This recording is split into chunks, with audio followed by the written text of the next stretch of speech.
of Fox Sports. We are Fox. We are Ohio. With the All-Star game in the rearview mirror, the Reds take the field tonight ready to make a push for the playoffs. And no better team to start against than the one right above them in the standings. Last year, a hot start to the second half of the season helped propel the Reds to the NL Central Division title and a trip to the playoffs. Can it happen again? And will it start tonight? We find out next. The Reds and the Pirates on Fox Sports Ohio.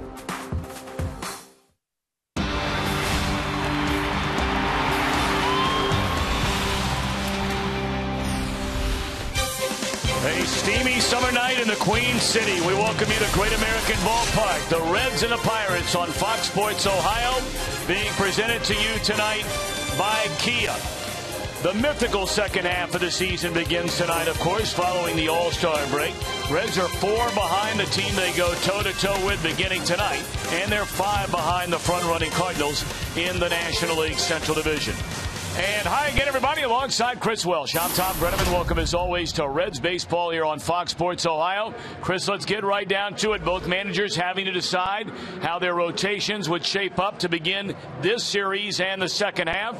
It'll be Mike Leake starting it tonight against Francisco Liriano. And here are the starters really for the rest of the week. As you see, A.J. Burnett and Matt Latos and Locke and Bailey lock it up in the last game on Sunday. Dusty Baker was given 3 different scenarios for his starting rotation in the second half by Brian Price, his pitching coach. He decided, after looking at all 3 of them, evaluating them, that this is the way you wanted to do it, because you didn't want Mike Leake, who's a very hot pitcher in the first half, to go any longer than necessary before he got the ball again. His last pitch on July the 10th. He's having a terrific year, and a year, well, in times he's matched up 3 times with Francisco Liriano previously. He has beaten Liriano each of those 2 previous times, and we'll see what happens tonight. Of course, the big story here for the Pirates is this the year. They will finally break this 20-year drought of losing records. It looked like they were in business the last couple of years before the wheels came off. Well, the wheels came off, and then you translate that into Berg. That means your pitching fell down, and that's really the problem with the Pirates the last couple of years. Before the All-Star break, after the All-Star break, it's all about pitching. Their bullpen wore out. Their starting pitching wasn't there. They are much better suited this year to go the length. Well, of course, this has already been a rivalry which is heated up going back to the middle of last summer, you may remember. Pitchers pitching inside, batters getting hit. We'll talk more about that when we return.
It may not be reproduced or retransmitted in any form, and the accounts and descriptions of this game may not be disseminated without the express written consent of the Cincinnati Reds.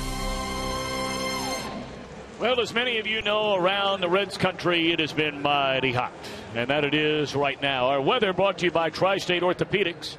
And here's Scott Dimick from the WKRC Weather Department.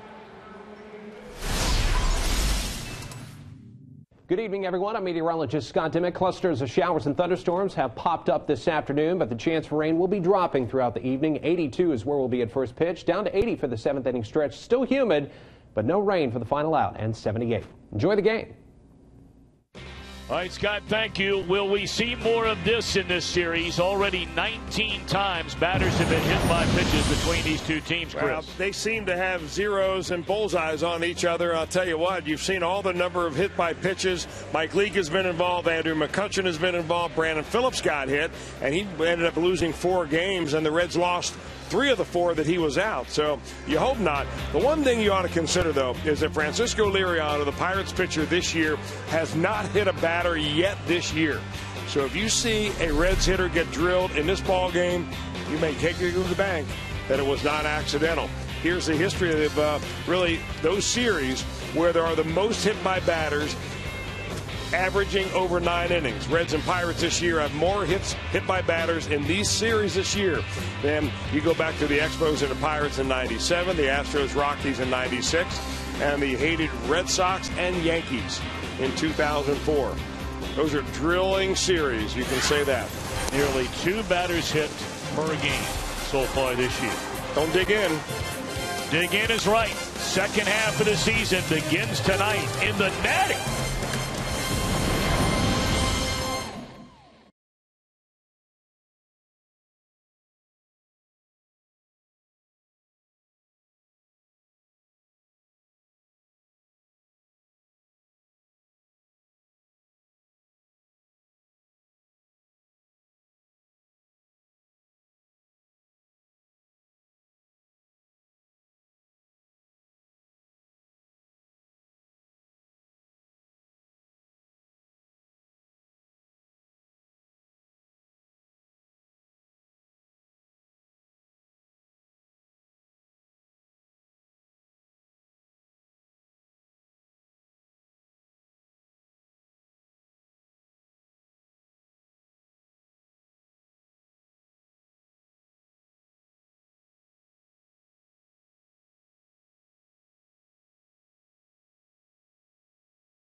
Sports Ohio brought to you by the Ford F-Series trucks, the best-selling truck in America 36 straight years. By Cincinnati USA Regional Tourism Network.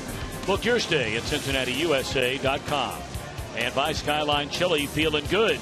It's Skyline time. Inside the Reds Hall of Fame and Museum. Right where you enter Great American Ballpark, and that's where Clint Hurdle brings his Pittsburgh Pirates to town, his 3rd season as manager, and hoping this year the team for the first time in 20 years can finish above the 500 mark, but they're thinking much bigger than that. Starling Marte in left, Jose Tabata in right. All-Stars McCutcheon and Alvarez, followed by Russell Martin and Garrett Jones. Jordy Mercer for the injured Neil Walker. Clint Varmus at short. And the left-hander Francisco Liriano on the mound. Mike Leake, 25 years old. And tonight makes his 97th career start. He was the best Red starting pitcher through the first half of the season. And that surprised a lot of people when you would say that, Mike or Tom, because there were some rumors that Mike Leake might even lose his job and be sent down to the minor leagues when they had to make a decision about Tony Cingrani. Well, Leake is now 10 games over 500 in his career. He's on a roll. He did go 4 series without getting a win, but he did pick up a win his last time out. That was against the Brewers. So here we go. Starling Marte looks at strike one, says Jim Reynolds, the home plate umpire, and this one underway. Sellout crowd on hand here tonight. There are some tickets available tomorrow and some on Sunday. Tomorrow an afternoon game, as that one is inside to the right-handed batting Marte. A ball and a strike. What a first half it has been for this young man. 291 batter, 9 home runs, 28 batted in. Closing in on 40 extra base hits, and he has 28 stolen bases. Pretty safe to say that you've got 2 of the top 3 teams, not only in the National League Central, but 2 of the top 3 leadoff hitters reside inside the National League Central. Chu, Marte, and Matt Carpenter in St. Louis.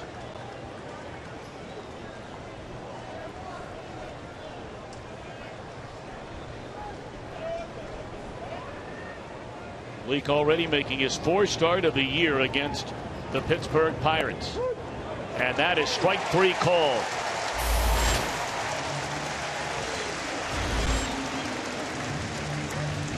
Jimmy Reynolds behind the plate. If he's going to get this pitch all night long, and it looks like it was just a hair outside according to our Fox tracks, that's going to be a good sign for pitchers.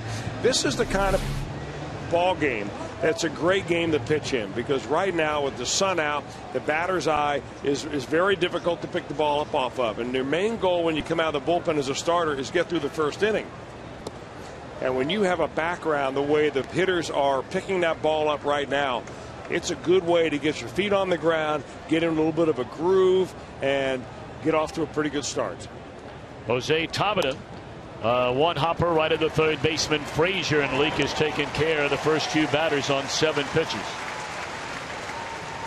Let's take a look at the Reds on defense, presented by your Ford dealers. Heisey will get the nod in left. Chu and Bruce will join him in the outfield. The regular characters, including the right side of the National League All-Star team, and Phillips and Votto.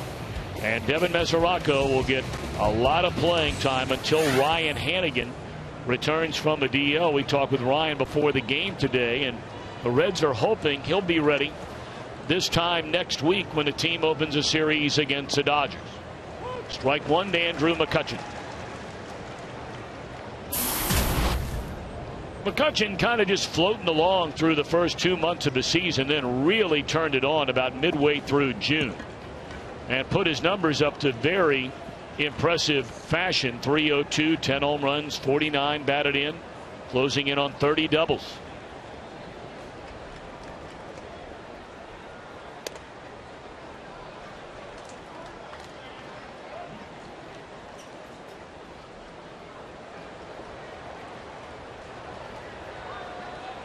Leake falls behind McCutchen at 2 balls and a strike. 8 for 38 in his career is McCutchen against Leake, and he waves through a breaking ball to even the count. Yeah, and you're going to see that breaking ball a lot from Mike Leake, and this year he's traded in the slider and the cutter for more curveballs and slower pitches.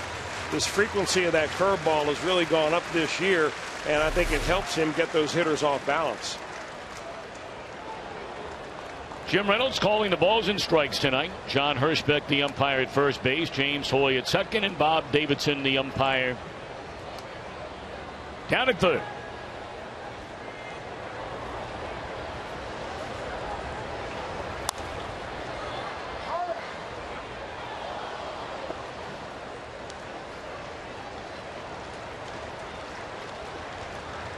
Leake hoping to leave Alvarez right there and start things with a perfect opening inning. A full count on McCutchen, and he walked him with 2 men out. Now, the last time we saw the Pirates, they were extremely aggressive on the base pass, You got Marte with 28 steals. You've got McCutchen with 20. You've got some other guys up and down the lineup, maybe without a lot of speed, but Clint Hurdle certainly among the more aggressive managers in the National League.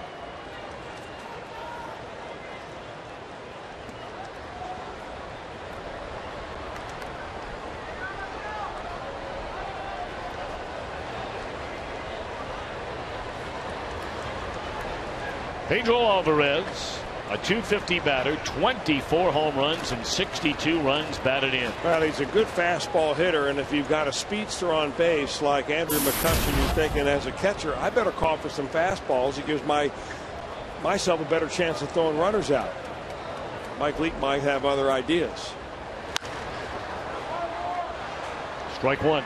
Fastball right there. Leake getting ahead so far.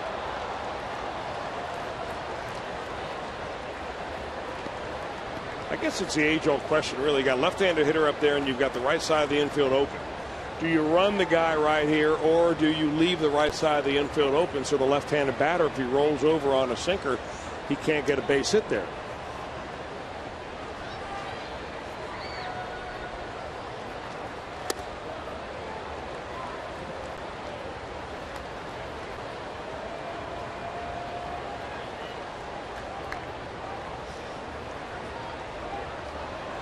Pirates come in 19 games over 500, 56 wins against 37 losses. Of course, they've been down this road in each of the last 2 years as well, where they've been so good in the first half.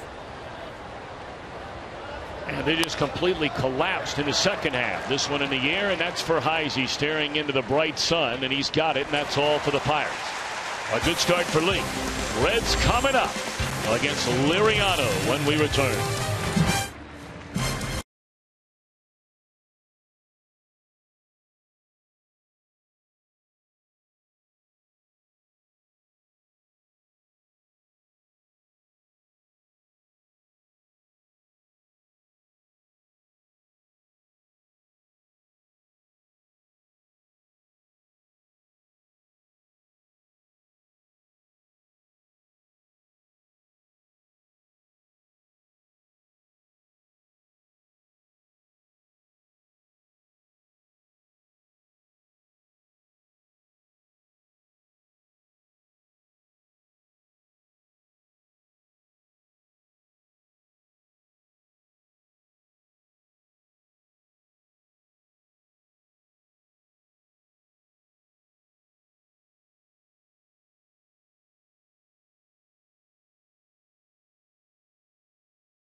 As follows, it'll be Shin-Soo Choo leading off at center, and look who's batting in the 2-hole. Left fielder Chris Heisey.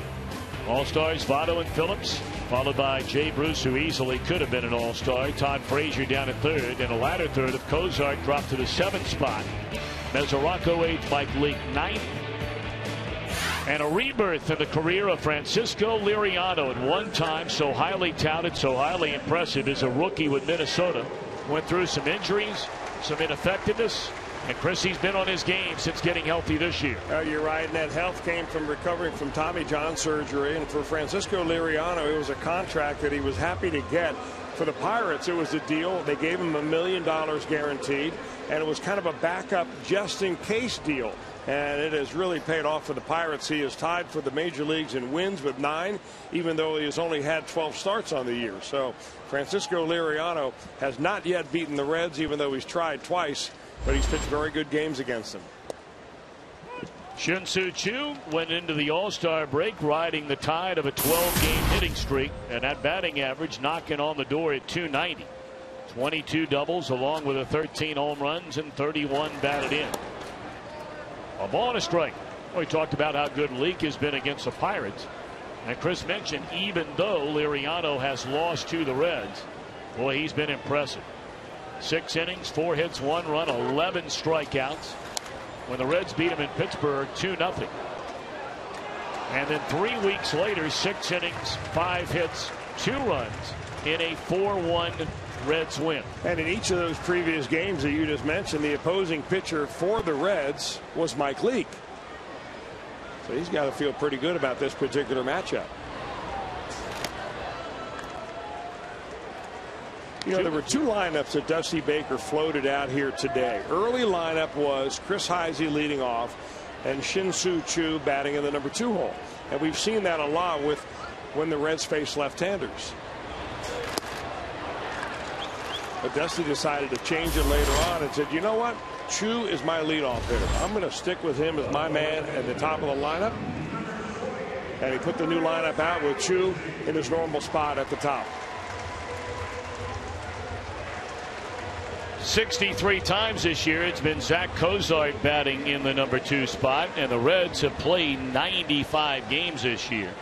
For Chris Heisey tonight, the 8th time he has batted in the 2 hole, and that has not been a good spot for the Reds batting order. Nobody who is there. Lowest on base percentage among all teams in the National League from a 2 spot, but they do score some runs. They do score some runs, but it's kind of funny because you have one of the highest in the league in number 1 and the highest in number 3 in the lineup, in the positions in the lineup. Reds leadoff hitter, 2nd in the league in on base percentage. The number 3 hitter, which is Joey Votto, is the leader in on base percentage, and in the middle you have essentially a black hole. 2-0 on Heisey. There's a strike. Heisey in 12 games, 8 starts. Tonight is 9 since coming off the disabled list on the 25th of June. Has been a .333 batter with a couple of home runs, 5 doubles, and 5 runs batted in. Boy, the Reds continue to be amazed at the progress of Ryan Ludwig. Dusty Baker talking before the game today. He is far ahead of schedule, which of course the first red flag that goes up, you don't want it to get too far down the road and to try and hurry him back. But he took batting practice here yesterday, swinging the bat very, very well. And Chris, he might be on his way to a rehab assignment as soon as next week. Well, here he is this afternoon. I mean, he was hitting the ball out of the ballpark, Ryan Ludwig was, and he was like a kid in the candy shop. He just couldn't get over the fact how good he felt, how smooth his swing looked. I mean, for the first time in the cage after having missed the entire year, you almost have to put yourself in his shoes emotionally, because he's the one guy who feels like he's been left out of the whole parade. And he thinks that he could have made a difference along the way, and a lot of difference. 3-2 on Heisey. In the air, left field, looking up Marte, you'll watch it fly.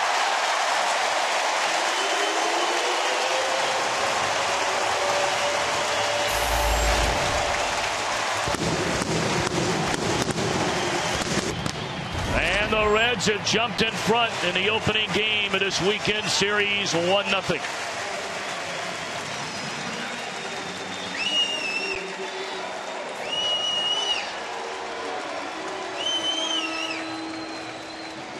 That is 3 home runs in 29 at bats for Heisey since coming off the DL. Now Votto. He didn't swing hard at it. He just kind of went down and got a curveball, dropped the bat head, let the speed of the pitch do the work for him, and he just pops one right on out of here. And that's a big blow for the Reds, because that kind of gets them going in that dugout a little bit.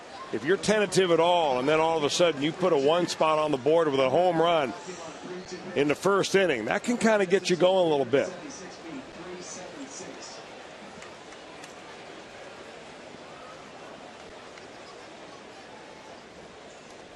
Ball 3 to Joey Votto. That was a good at bat overall by Heisey. He took that thing 7 pitches and then caps it off with a long one.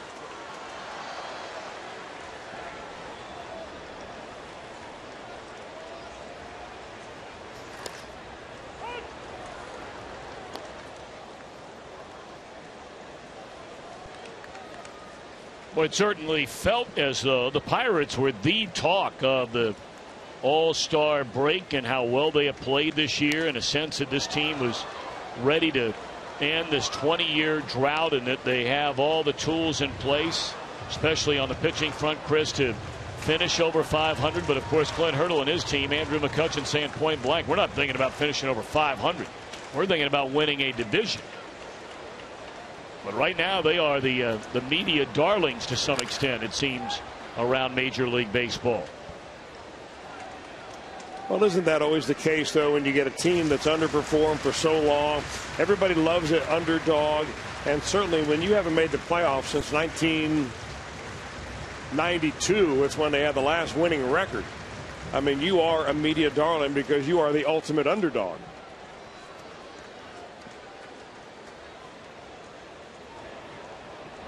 Another extended at bat by a Red against Liriano. And another base hit. Heisey the home run. Votto a single into center field.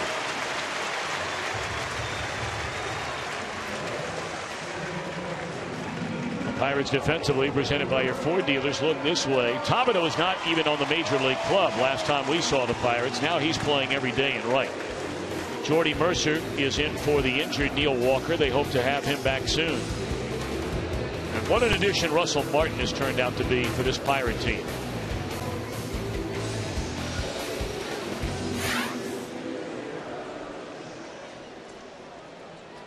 Brandon Phillips at 266, 12 home runs, a team best 74 runs batted in.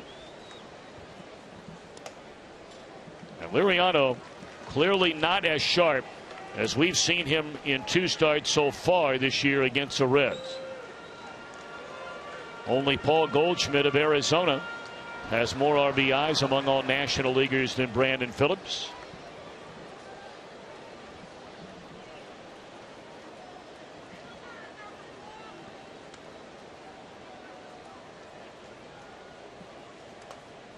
Two and 0.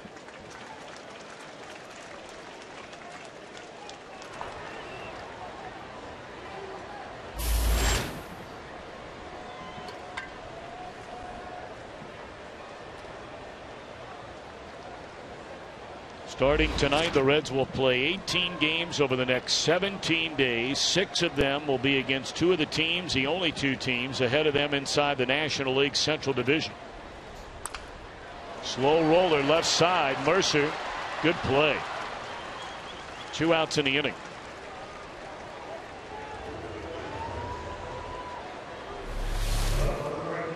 Now, Mercer's a good glove man. There's no question about that. He hasn't done much at the plate with it as a hitter, but he can really scoop it out there, and he went off a long way into that hole. Now that's interesting because that's one of those plays where if there's not a man on first base, very likely he does not get Phillips, and Phillips would have an infield hit. Well, Jay Bruce, one of those guys, a lot of people talked about him being left off the National League's All-Star team. I mean, he is putting together an outstanding year. Bruce leads the National League in doubles. 277 batter, team high 19 home runs, 66 runs batted in. He is the only player in all of Major League Baseball to have at least 19 homers and at least 28 two-base hits. 0-2.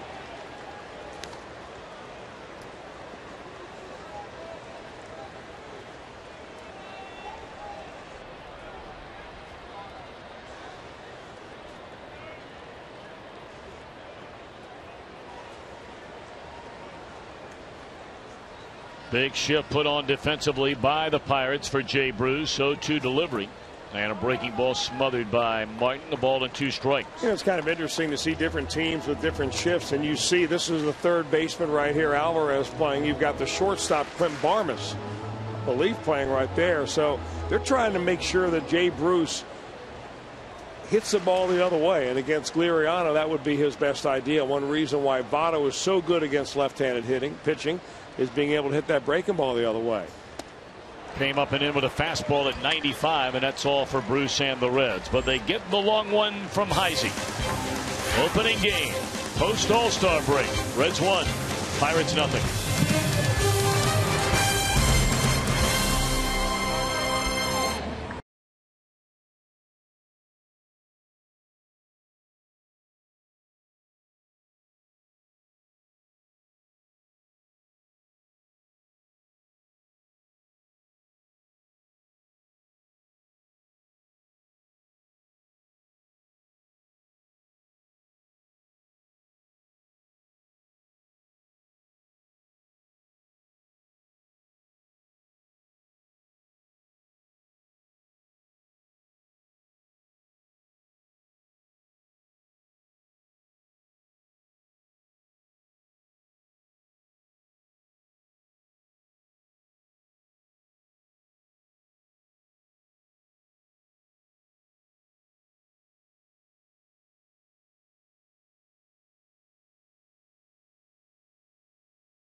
Diego Padres. That'll be on Sunday, August the 11th at Great American Ballpark. Then stick around after the game. Post-game faith concert presented by Mercy Me.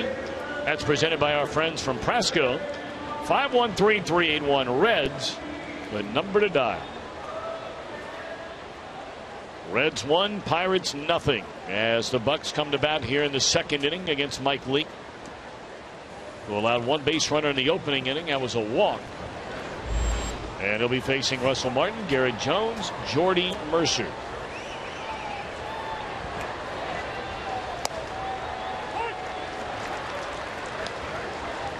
Martin at 239, but certainly that number comes nowhere close to defining the value of what Russell Martin, the Yankee cast-off, has meant to this Pirate team. 4/5 of their rotation has been in the disabled list this year. He's nurtured along some young guys, some guys coming off the injury list themselves, guys like Charlie Morton and others.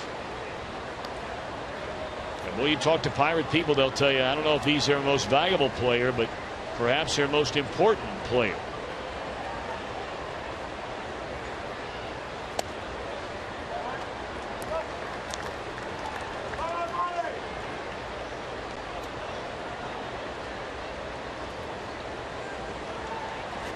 (3-1) to Martin.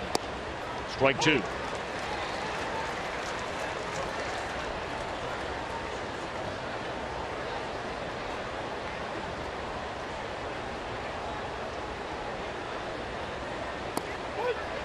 And that's strike 3 called, and Martin cannot believe it. He was on his way to first thinking that was too low. Well, we have seen the low strike zone already take over. Starling Marte called out on a low fastball and to lead the ball game off. And Mike Leake, boy, if you're going to give him this pitch right there, he's going to live right down there in the hollow of the knees and below. That's a pitcher's pitch. One out for Garrett Jones, 253 batter, 8 home runs and 35 runs batted in.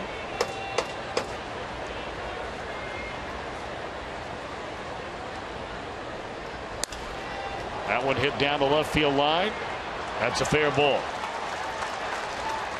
And Jones goes in standing up with a double. Jones, one of the guys that the Pirates need to get him turned around over the second half of the year. Not nearly as good as he was a season ago. Yeah, he only has 8 home runs. He's a guy that they really depend on more than that as far as the home run ball goes. But he takes what Mike Leake gives him right there. He figures Leake's not going to challenge him with an inside fastball, not when Leake is only throwing 89 and 90 miles an hour. Leake wants to peck away at that outside corner, and Jones is ready to take it the other way. Garrett Jones a year ago hit 27 home runs and knocked in 86 runs.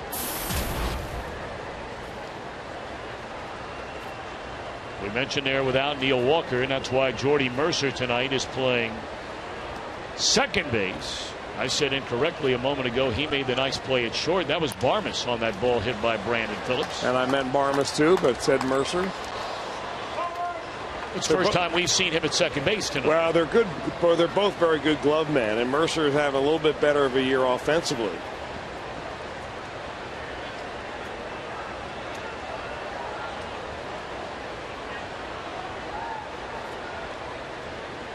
Pirates have a tying run out at second base with 1 out here in the second inning. 0-1 to Mercer.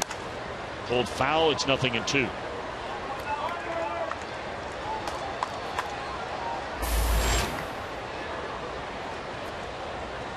Pirate offense. 43 times this year they have scored 3 runs or less in a game, yet somehow, some way they have found a way to win 16 of those games. That's a staggering number. And now the 0-2 pitch on Mercer.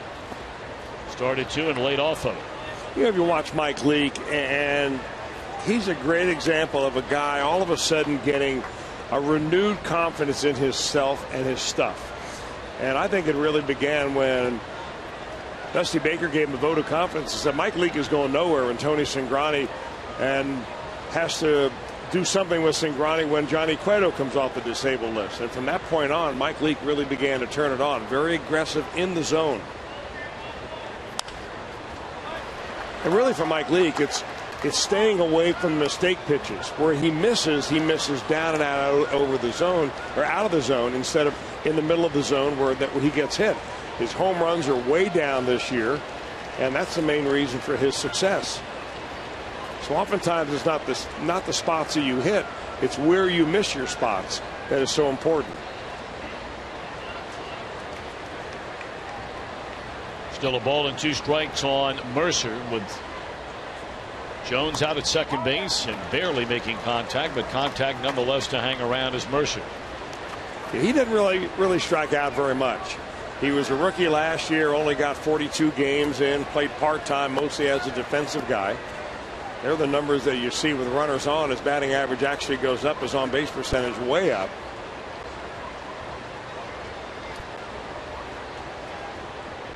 Or some of that may have to do if he's the number 8 hitter and you've got the pitcher in the number 9 hole. You pitch around that guy a little bit. Started 2 and didn't chase it. Pirates a team batting average of .243. They are only averaging a little more than 3.5 runs per game. They've struck out the 3rd most times in the league. And they are the worst hitting team in the National League with runners in scoring position. But that tells you how good their pitching has been, their starters, and especially that number 1 ranked bullpen. In fact, they're number 1 ranked overall in pitching in the National League.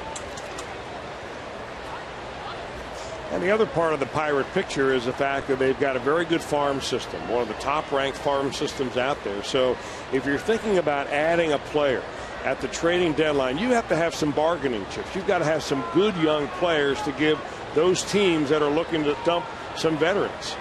And the Pirates have some tools in their minor leagues that they, if they wanted to, could pull the trigger on some trades. Yeah, rumors already floating around that they're interested in any number of offensive players looking around baseball. And there's strike 3 called to Mercer, and he knew it.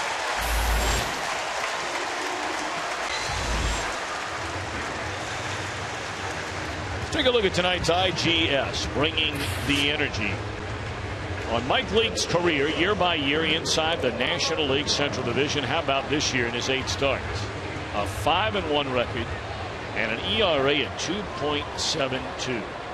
Mighty good indeed. And of course, the Reds have a pile of games as they'll intentionally walk the number 8 hitter Barmes to face Liriano. You know, you look over the second half of this season, and it's really the way you want it.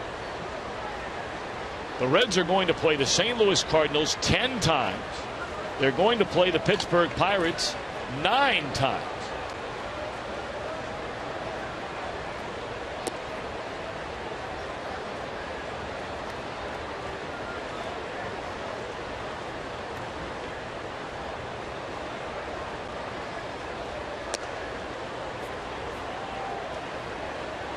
There's ball 4 to Barmes, and in comes Liriano, who has 3 hits and 23 at bats so far this year.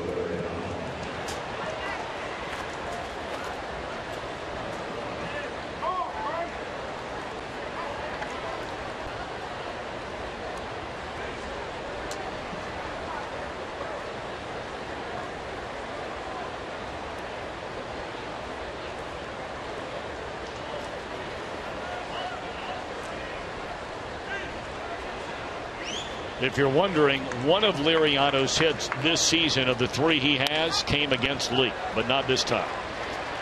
The force out at second base will end the inning. Pirates strand 2.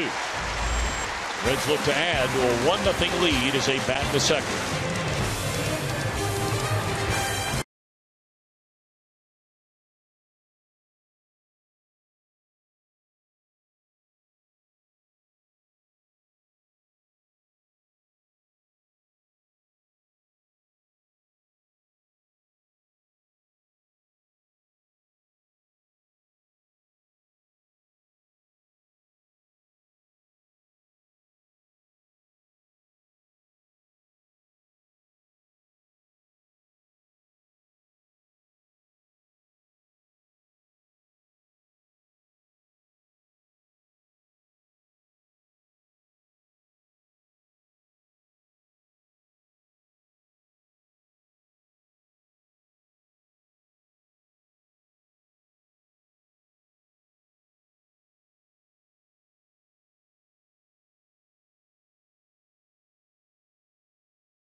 Who was the Reds' most valuable player in the first half of this season? 1, Brandon Phillips. 2, Joey Votto. 3, Shin-Soo Choo. 4, Mike Leake. You can text those to 37664. Naturally, normal messaging rates do apply. And we'll show you the results a little bit later on in the ballgame.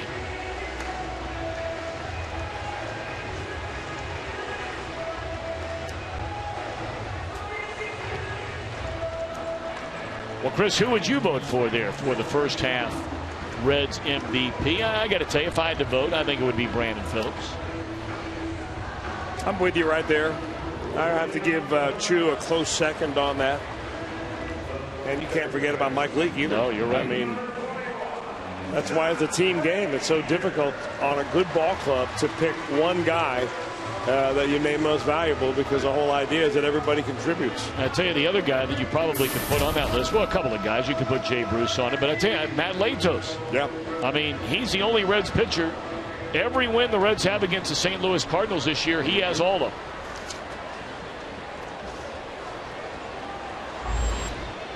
Well, we talked about Garrett Jones and the Pirates hoping that he can get it going. This is a guy the Reds are hoping can get it going. This time last year, he was a toast of the town, Todd Frazier. He's batting .278. Had the great run of it after Scott Rowland went down on the disabled list. And then, of course, put together, along with Ryan Ludwig, another extraordinary run offensively when Joey Votto was on the DL for over a month. 1 and 2 on Frazier, but this year at .239. He does have 43 runs batted in. That's one more than Joey Votto.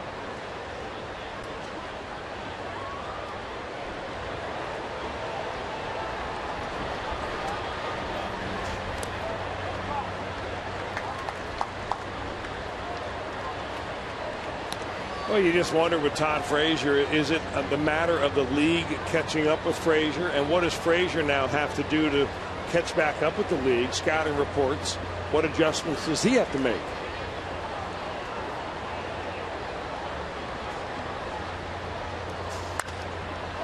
I mean, he's tremendously strong. You can see that with the mammoth home runs that he hits when he does connect with him. Shake hands with the guy. It's like shaking hands with a cinder block. But what he's done, and he's made himself an easy out oftentimes, mainly against right-handed pitching, is that he's expanded the strike zone and really chased a lot of stuff off the outside corner. And that's what pitchers love to do when they get ahead of you. Make you chase. 3 and 2 to Frazier. Well, clearly they're getting Liriano tonight, at least so far. We're only one batter into the second inning. But he's thrown 14 balls, 18 strikes. And there's ball 4, and that's his first walk of the night. Well, you know the drill. If a Red hits a home run off our Toyota sign out there in right center field tonight, Don McPherson from Fairfield, Ohio, will win that beautiful new Tundra. And you can register for your chance to win at an upcoming game by visiting your Cincinnati and Northern Kentucky Toyota dealer. Leadoff man aboard here in the Reds' second inning, already leading 1-0, and now Zach Kozak.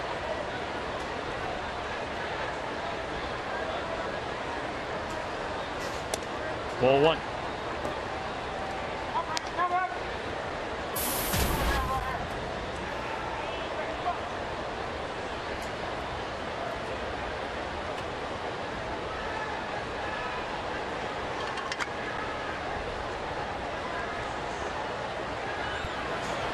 Well, Chris, I see, since you're not living too far off the banks of the mighty Ohio, that your ride home tonight is arriving safely and sound right outside of Mering Way. I'm thinking about taking that little boat of mine and meeting you guys out in San Francisco.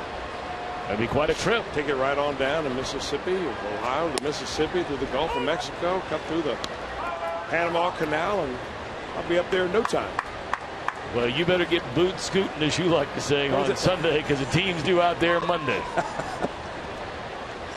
It's quicker than it looks. Better put a jet engine on that thing. 2 and 1 to Kozai. Count even up. Of course, that's going to be, I mean, it was already going to be a tough trip, but now the Reds have of course, announced that the game that was rained out here against the Giants on the last homestand will be made up in San Francisco. So now that 3-game series turns into a 4-game series, followed by a 4-game series in Los Angeles, and then a 3-game series in San Diego. 3-2 to Kozak. Well, where Liriano is missing the strike zone is primarily with that slider. I mean, he's a 3-pitch pitcher, fastball, slider, and changeup.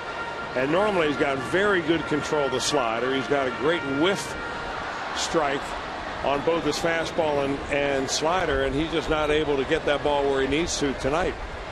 That's what taking extra days off will do for you.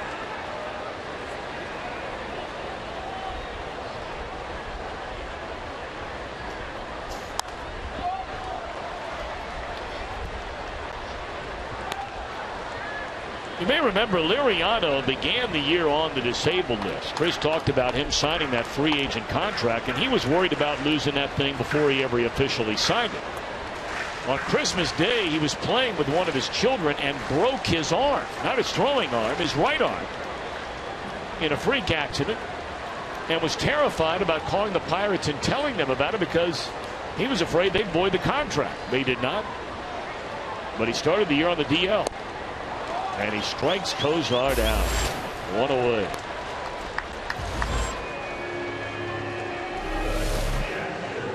Well, he's a strikeout pitcher extraordinaire, Liriano does. You know, he's only had 12 starts on the year, so he doesn't qualify for a lot of these stats that we're going to see right here as far as the number of innings pitched. But as far as being able to swing and miss, he's right up there with the best in the league, tied with Yu Darvish for #1 in the entire major leagues for number of whiffs on his pitches that he throws. That's a good indicator there, because most managers, general managers, they want guys who miss the bat. I mean, that's simple scout talk right there. And the first thing they'll ask about a pitcher, does he miss the bat? And you can say absolutely yes when it comes to Francisco Liriano.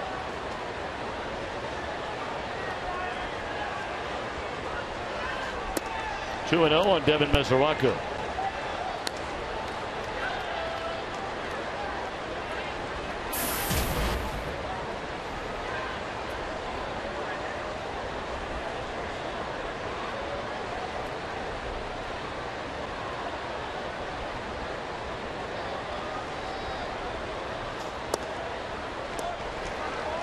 Now Liriano has thrown the same number of balls as he has strikes so far in this game here tonight. Yeah, really struggling with his off-speed pitches. Talked about the slider a moment ago. Talk about the changeup right now.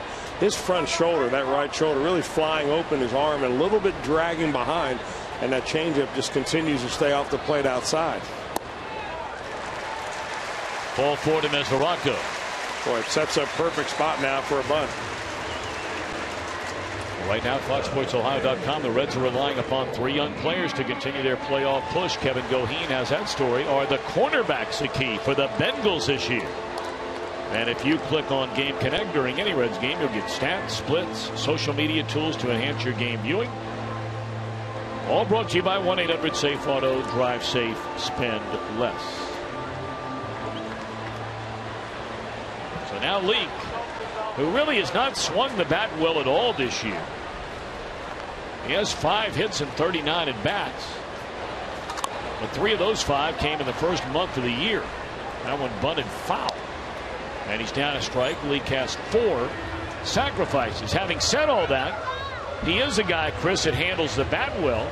And with all these moving parts in the Pirate infield, do you think about giving him a shot? Well, the one shot you may think about giving him, if he fouls another pitch off especially, is you don't want to let Mike Leake go up there and try to bunt with 2 strikes when he handles it well enough to do a little butcher boy play. Pirates are playing very aggressive to try to nail that man at third base with a bad bunt. And they let him swing away, and he fouls it off.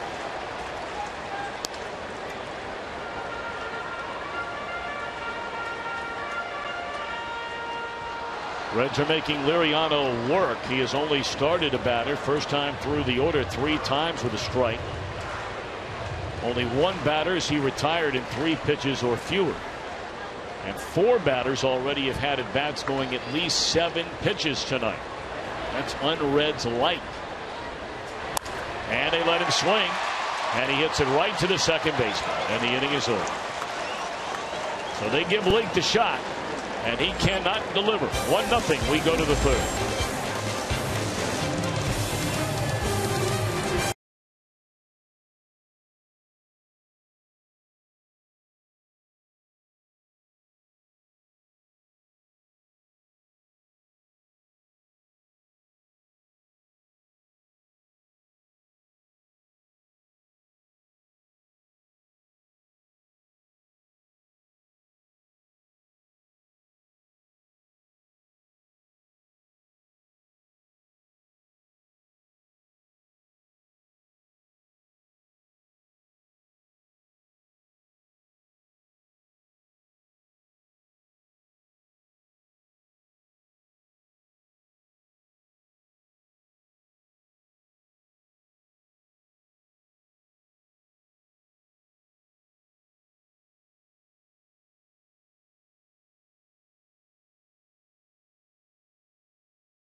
Serious lawyers for serious injuries. Call 1-800-ELK-OHIO. Well, now take a look at the start of the second half of the season for each of the three top contenders inside the NL Central. Cardinals, they've got San Diego, Philadelphia, and the Dodgers at home. St. Louis, Colorado, Miami will come to Pittsburgh. We know about the Reds. They've got the Pirates, the Cardinals, and the A's at home. And look at the teams on the road. St. Louis, Atlanta, Pittsburgh, Cincinnati. Pirates, of course, with the Reds and Nationals, they get a floater in Miami. And the Reds have that big, long West Coast trip coming up.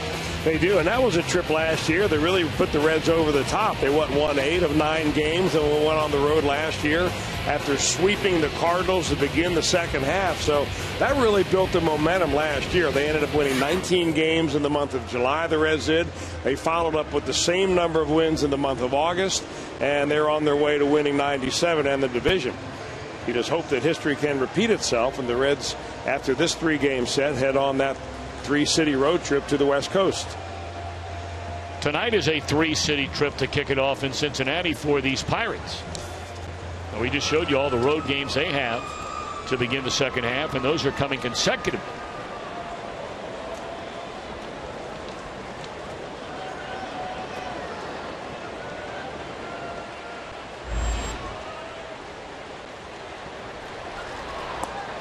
Top of the order for the Pirates, Starling Marte, who looked at strike 3 his first time up, looked at strike 1 the second time up.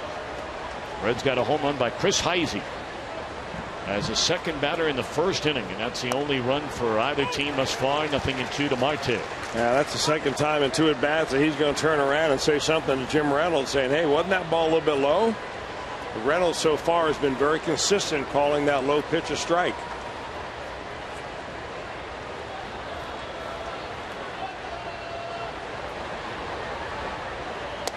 Gone swinging Marte. And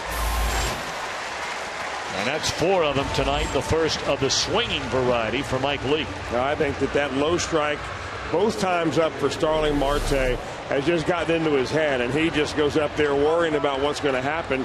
Leake throws him a cutter going away. Our Performance Honda gets a good shot at that weak swing by Marte, and he's 0 for 2 with a couple of punch outs. Now Tabata, he hit a one-hopper right at the third baseman Frazier his first time up. Tabata, a guy just a year and a half ago they were so high on, and really due to such poor hitting so far this year by Travis Snyder, by Gabby Sanchez. You know, when Jones would go out to right field, They figured they'd give Tabata another chance. And while he's not supplying much power, he has hit well, up over 290. That right field has been a black hole so far for these Pirates this year. And they're hoping Tabata can get that turned around.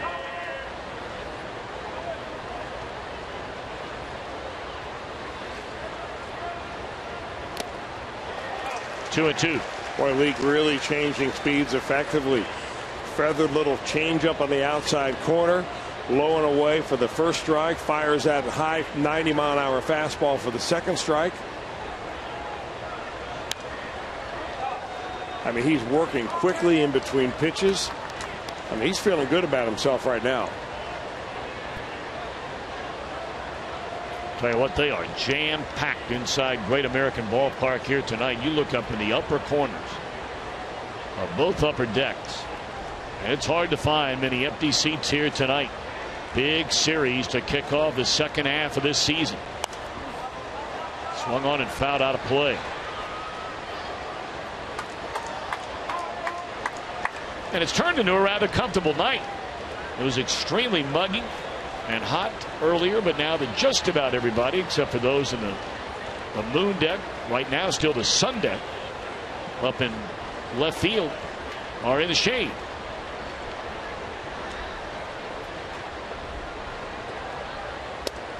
3-2 on Tabata.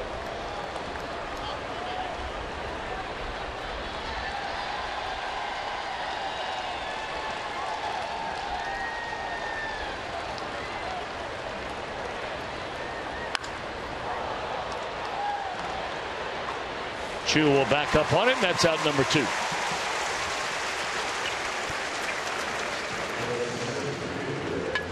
Well, tonight's Ohio Lottery Mega Millions jackpot up to $12 million. And the drawing is coming your way tonight at 11 o'clock. Good luck.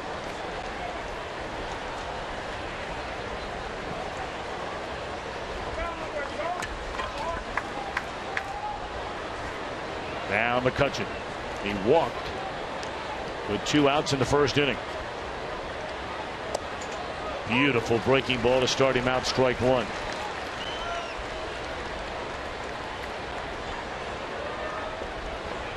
Nine out of 12 first pitch strikes thus far for Leake.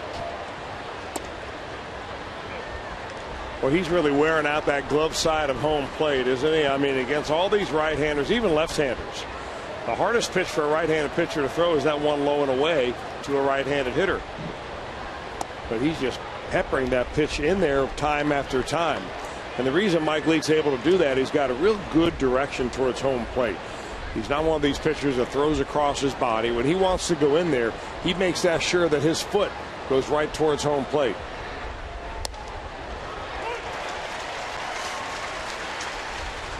I mean, if you get your foot going in that direction, you can clear your hips, you get your arm out, you get better extension, your pitches move more, and you have better control of them. 2-2 on McCutcheon. Just missed on the inside corner. And he missed on this spot right here. Here's the direction we're talking about. I mean, he is perfectly in line. And that's one reason why he has so much action on his fastball. Struck him out, and that's all for the Pirates in a perfect third. Top of the order coming up. Reds lead 1-0.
was a strikeout of Andrew McCutchen. Finally got him on a slider right here.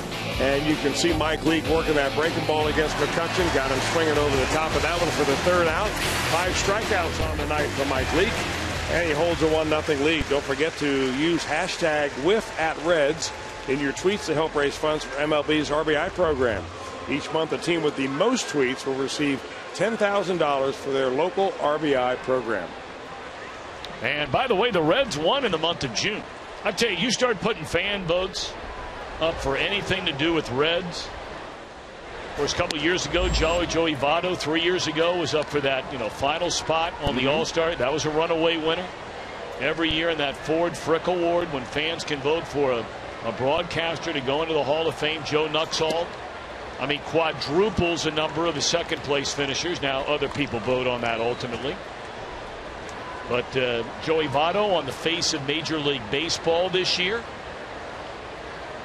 far surpassing Matt Kemp when it came down to the final tally. Reds fans get it done.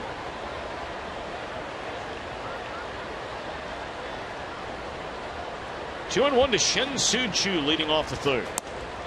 And it's strike 2. Choo struck out swinging his first time up.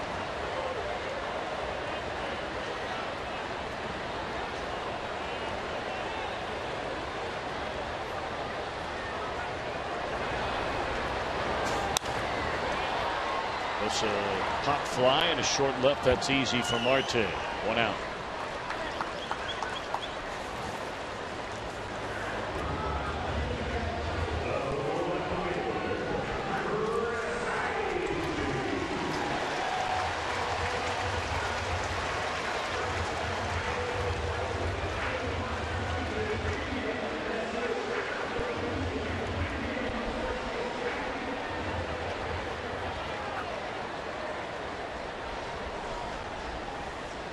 Chris Heisey accounting for the only run of this game. Clubbing a 3-2 pitch to the seats in left field. His 5th home run of the year back in the opening inning.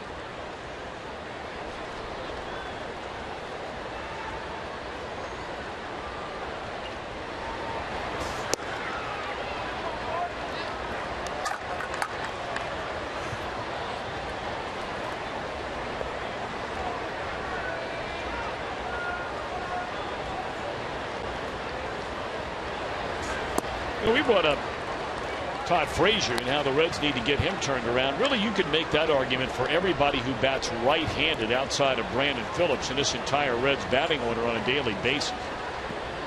Reds right-handed batters collectively are hitting .229 this year. Last in average, second to last in on-base percentage, and only the Marlins are getting a lower slugging percentage out of the right-handed batters in their lineup among teams in the National League. Well, of course, their big right-handed bat, they lost out in the very first game of the year when Ryan Ludwig slid into third base and dislocated his shoulder. And those are the kind of things you expect to happen throughout the course of the year, but rarely on opening day. So they tried to play a little fill-in ever since. They lost Chris Heisey for quite a while. He was a guy that was supposed to fill in, but unfortunately was injured, had to go on the disabled list with a hamstring that was very balky about healing. And he's gotten on base twice here tonight.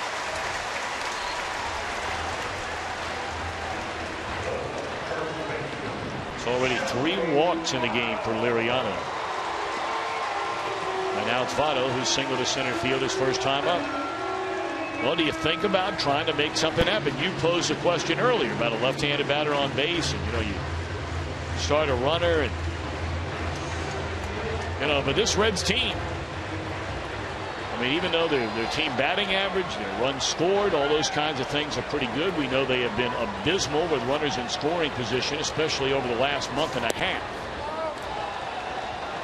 And do you take a little bit different approach if you're Dusty Baker over this second half of the season to maybe try and become a little bit more aggressive? Well, the one guy that you rarely see in a hit and run is your number 3 or your number 4 hitter in the lineup. And that's what you'd be asking Joey Votto to do. I would not suggest a straight steal by Heisey. Liriano is deceptive to first base. He's fairly quick to the plate. He's only given up 1 stolen base all year long, and you combine that with the fact that Russell Martin this year is having one of the best years of any National League catcher in throwing runners out. So that all adds up to essentially shutting down your running game, which the Reds don't have a great one anyway. No.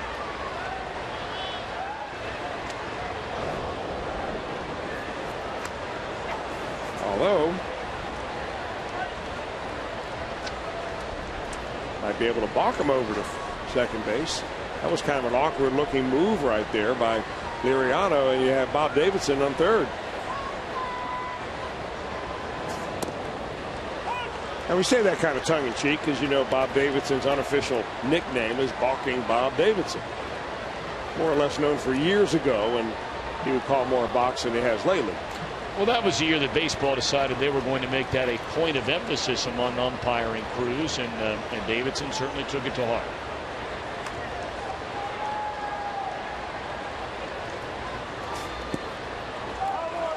Heisey staying put again. Martin blocking that pitch in the dirt. Count even on Votto at 2-2.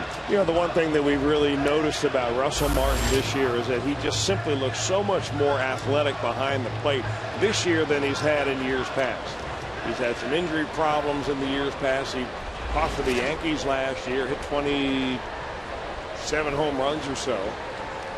His power's off this year, but he just looks more athletic and moving very well behind the plate.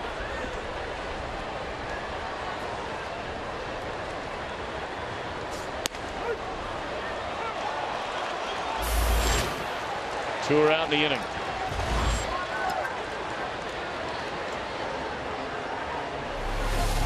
Four strikeouts for Liriano, and that just simply fools Joey Votto. He knows it right away.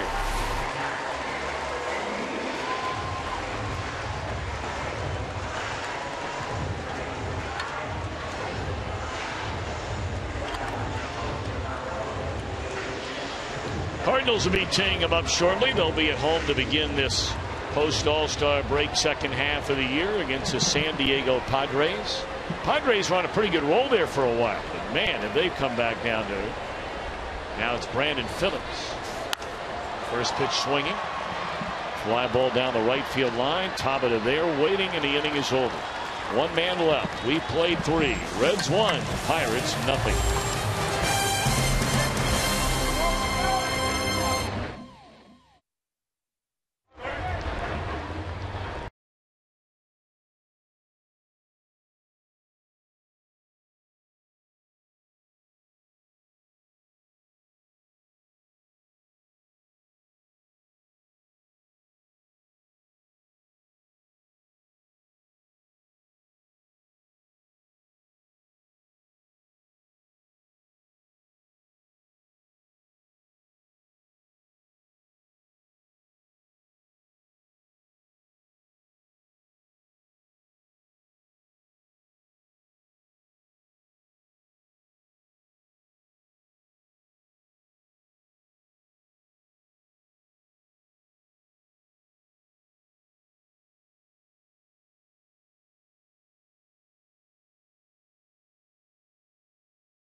And here's your chance to win a Fox Sports Ohio Meijer prize pack. Text Meijer, M-E-I-J-E-R, M-E-I-J-E-R to 37664 to be entered.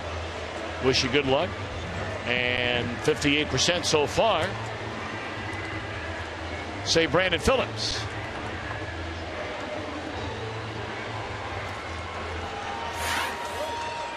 we'll keep you updated on that. We understand so far better than 12,000 of you have replied to our Meyer text poll question.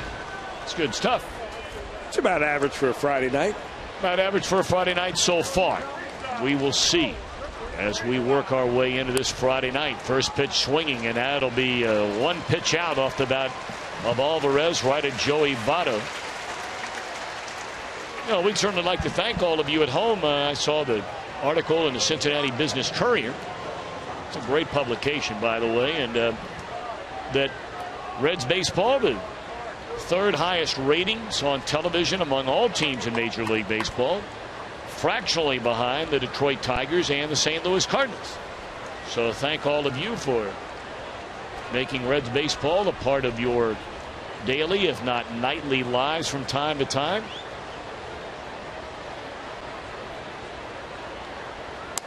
Nearly 800,000 people in the greater Cincinnati area at one point of time or another on a nightly basis are tuned into Reds baseball. Right here on Fox Sports Ohio. 1-1 to Russell Meyer. You know where they're really dialed in, we understand, this year is up in Columbus, Ohio. Are they? They ought to be. Oh, yeah.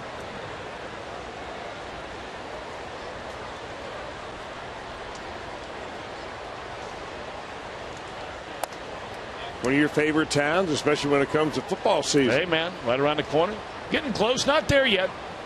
NFL gets started a lot sooner than that as far as, you know, all the training camps and that kind of thing getting underway. The college season gets started before the NFL season. I got to ask you, though. I mean, have you sent a couple of plays up to Urban? I mean, maybe some plays many of them, as a matter of fact. That you may have used back in the day. Oh, yeah. Oh, yeah. Say, hey, this is guaranteed. Yeah, guaranteed. Big game. Yep. Third and big yardage. That's right. I went back and followed and watched all those plays when he had Tebow down there in Florida and just sent those off to him. Here you go. In case he forgot. That's right. Short right field, and that is going to fall in the triangle. On a big swing by Martin, a little blooper that drops in there for a one-out hit.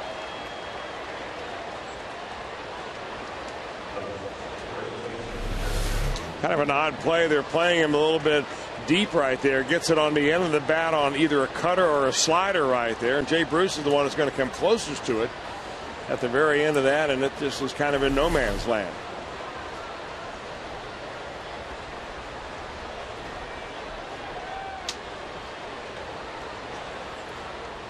So that'll bring up Garrett Jones. He doubled down the left field line for the only Pirate hit through the front 3 innings. And he did that on the first pitch fastball away. Let's see the way Mike Leake's going to fire it in there for the first pitch in this at bat. Going to go away again. And he takes it off the outside corner. Ball 1. But he took a little bit off that pitch. Instead of being a fastball there, he changed speeds on it. Really not maybe a changeup for Leake. Leake's changeup is more like 82, 83 miles an hour. That looked more like the old proverbial dead fish pitch.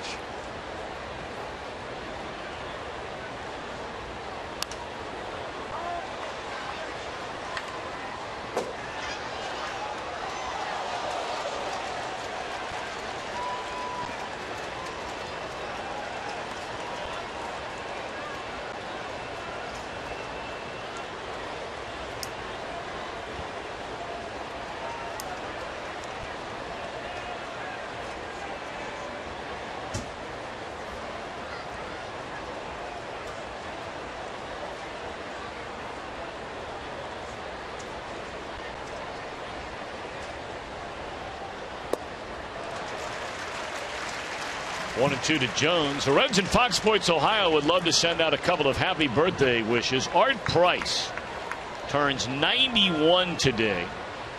Robert Steinman from Dayton, one better than that, turns 92 today. And we have one more belated birthday, and wait till you hear about this one. How about Ruth Dressman up in Sydney, Ohio? 2 days ago, turned 100 years young. Wow. Happy birthday. So Art, Robert, and Ruth, happy birthday. Tapper for 1, for 2. Can't do it much better than that. A hit, nobody left. Reds lead 1-0.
See your Toyota dealer. Visit buyatoyota.com. Toyota, let's go places. And by JTM Food Group, creating great dishes together.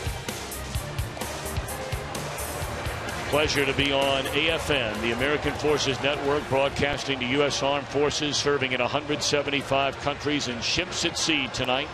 They're watching around the globe in Iraq, Germany, Italy, Southwest Asia, South Korea, and Japan. We welcome all of you. We thank you for your service. God bless you all.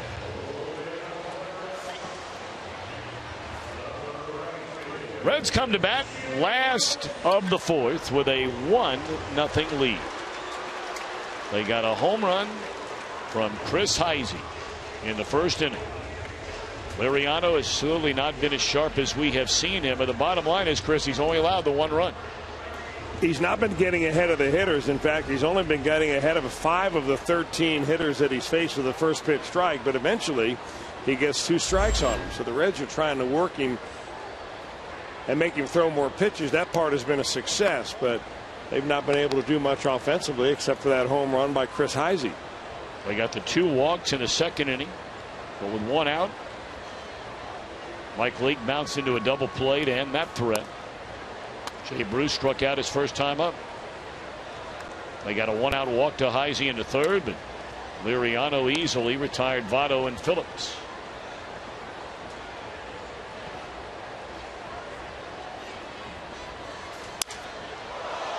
Broken bat. The bat trailed further than the ball.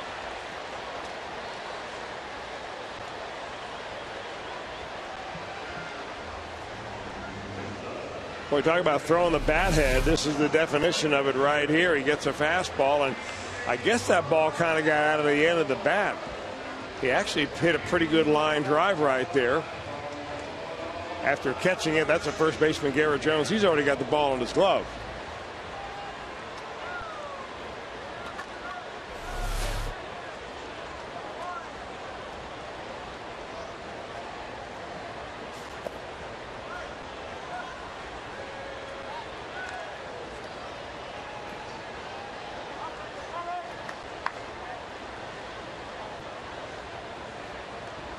Frazier walked leading off the second inning. And he's ahead here 2-0.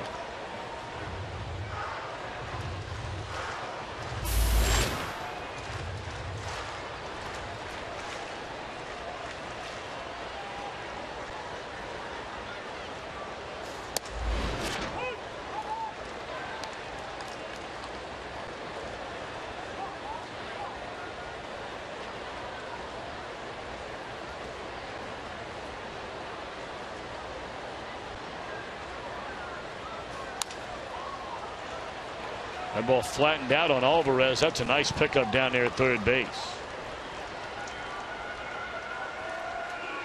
Coming up later on tonight, we'll have our Miller Time moment presented by Miller Lite. Reds are hoping to celebrate a win and gain a game on the team directly ahead of them inside the National League Central Division. That would be these Pirates. The Cardinals sitting atop the division, 1 game better than the Bucks, 5 better than the Reds. Ball 1 to Zach Cozart. He struck out his first time up.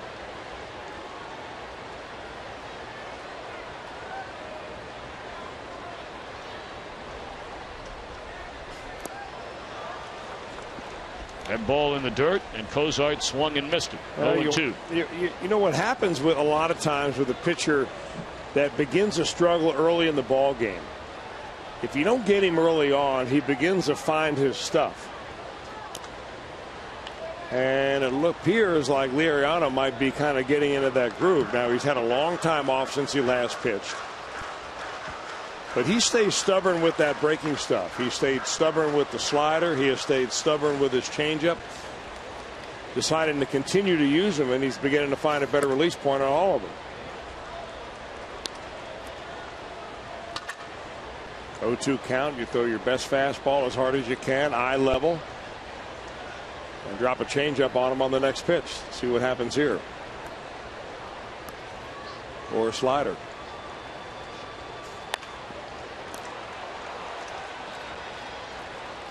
That'll do it for the Reds.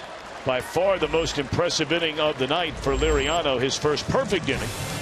1-0. We're off to the 5th.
Half price with the Reach Magazine family deal. And don't forget, the first 8,000 kids 14 and younger get that Mr. Red bobblehead frame presented by Hamburger Helper. Don't miss your Red Legs. Take on the Pirates this Sunday. 381 Reds, the number to dial. Hamburger Helper. I used to love that stuff as a kid. Did you ever eat that? I know you did, Chris. Well, of course I did. That stuff was awesome. In fact, I ate it a lot in college when I finally figured out how to make it. It ain't that tough.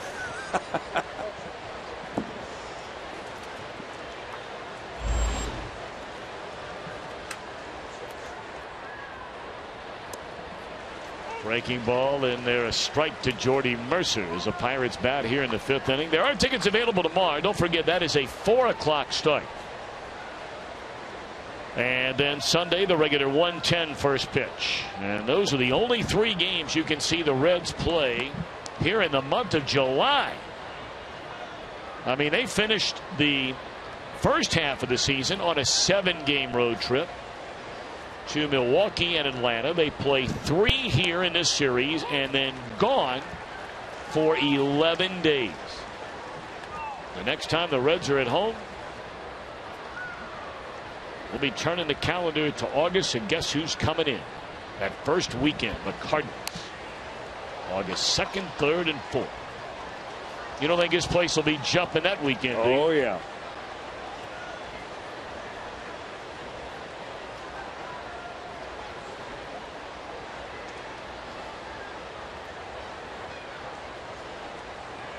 Latter third in the batting order.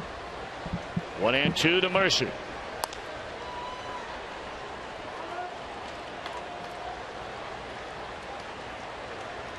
Mercer fell behind early his last time up a couple of strikes and then found a number of pitches away before Leake finally got him looking. Yeah, it really gave Mike Leake a pretty good at bat right there. Got called out on a cutter that he finally came right inside on him and froze him with.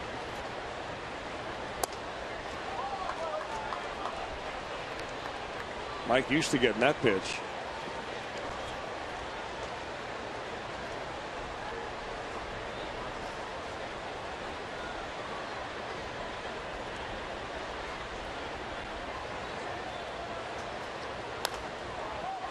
Popped up and playable.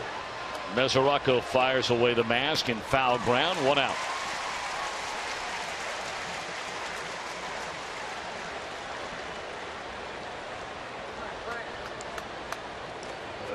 Good night to pitch, maybe not so great a night to catch. It's one of those nights. It's very humid. You know, you put all that gear on, you're running back and forth, you're sweating after every pitch. You have that mask on. Oftentimes the sweat is just going to drip right off your forehead into your eyes. Now it's a good night to pitch because it's hot and humid, but it's not so hot that it's oppressively hot. But it's humid enough to really give some bite on your breaking ball. Look out down there. Ripped into the seats by Barmes. You need to tell him that before the foul ball, not after it bounces back into the field. That's a very good idea.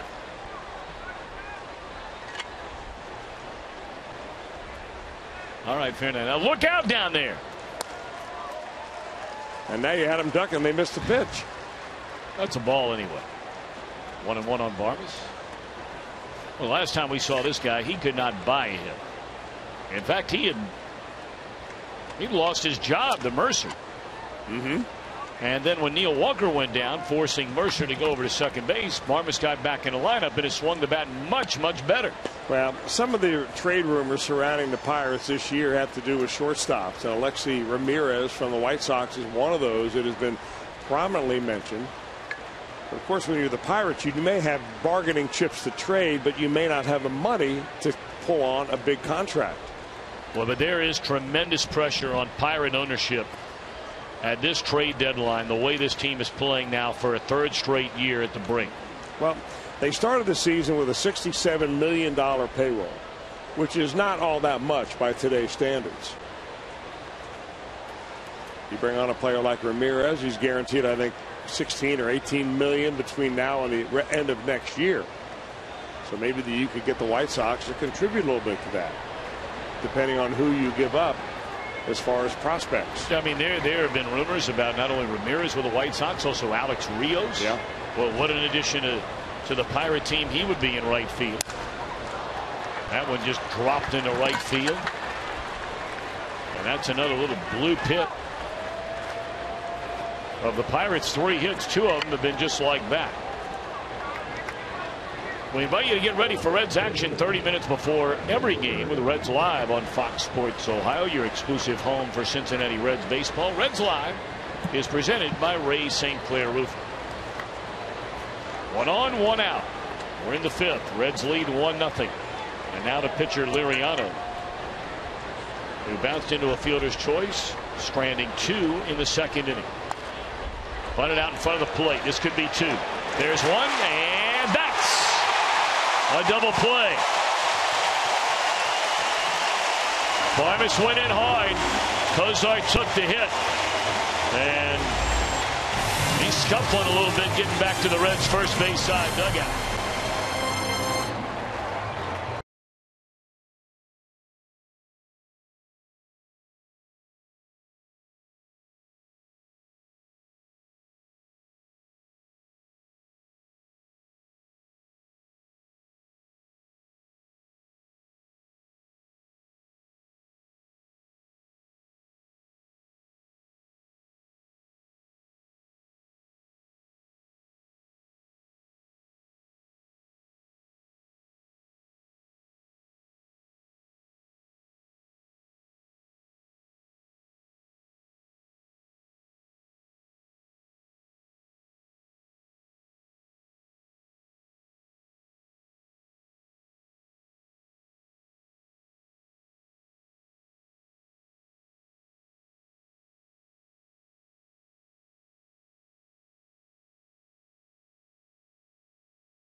this season. The Kroger Meal Deal, we call it. Check concession stands around the ballpark for the Kroger Meal Deal. You get a hot dog, a 16-ounce Code, chips, and during this homestand, you'll play Go-Gurt Yogurt. Make sure to get your Kroger Meal Deal on your next visit to Great American Ballpark. All that for just $9. Time to take a look inside the National League Central Division standings, presented by DirecTV. Reds the Pirates, I beg your pardon, 1 behind the Cardinals, and the Reds 5 behind St. Louis, trying to pick up ground on these Pirates with a win here tonight. Those are 3 of the top 4 records in the entire National League, and it's only a 1-game difference between the Reds and the Braves that would make it the best 3 records in the National League inside one division. A lot of people talk about this division. We heard from Tom Verducci during the pregame show talking about it being the best division in the National League. A lot of people don't know the Cubs over the last month and a half are 3 games over 500.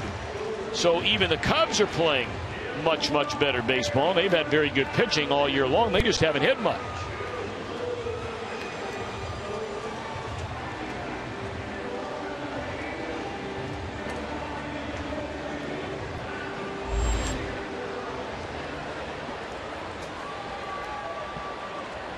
Eight, 9, and 1 in the Reds batting order. That'll be Devin Mesoraco, Mike Leake, and Shin-Soo Choo.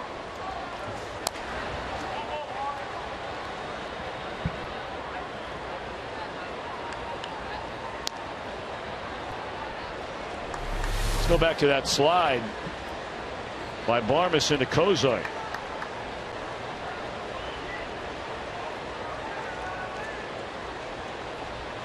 Well, a good move by Cozart. He got rid of the ball very quickly, but by the time Barmes came in to hit him, and that's a perfectly legal slide right there. Nothing dirty about it at all. You're in the air so that your feet are not planted on the ground. So when you make contact with the sliding runner, but your foot's not planted in the ground and your knee or your ankle gives way. That's why you see, even when you come out here early and you watch infielders taking infield and they're churning double plays with nobody on the bases, they will practice throwing the ball and then jumping in the air so that they get out of the way of that runner. 1-2 to Mesoraco. And that is the thing about these 3 top teams in the National League. They are all tough, hard-nosed baseball teams.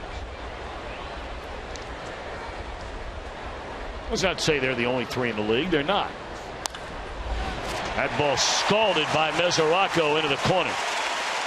And Devin making a turn, and that is a double to begin the inning.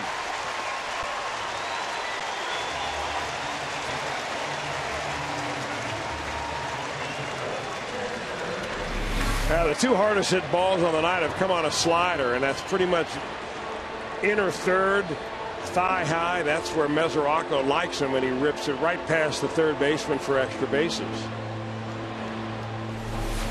So now Leake's job is to advance a runner on to third. Heisey hit a slider just like that, except he popped it out of here, and now Mike Leake's got to get that ball down the third base line here. You get it down there, you guarantee yourself getting that runner to third.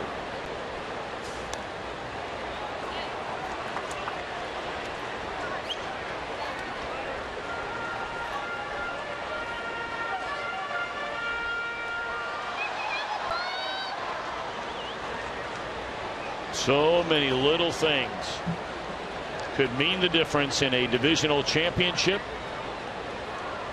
a wild card spot, perhaps being on the outside looking in over these final 65 games of this 2013 regular season, when you're so tightly bunched like these 3 teams are in the Central.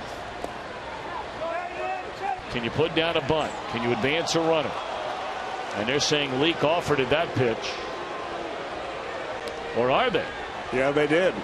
They checked down there to first base and immediately rung up by John Hirschbeck. Did he pull it back in time is a question mark. See that little jab at it right there? That is what probably fooled the umpire, because it made it look like he made an offer at it. Well, he's been around a long time, John Hirschbeck has. So now Lee will try once more to get the bunt down.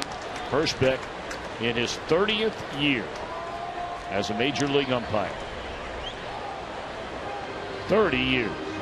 Bob Davidson on the other corner, 24 years.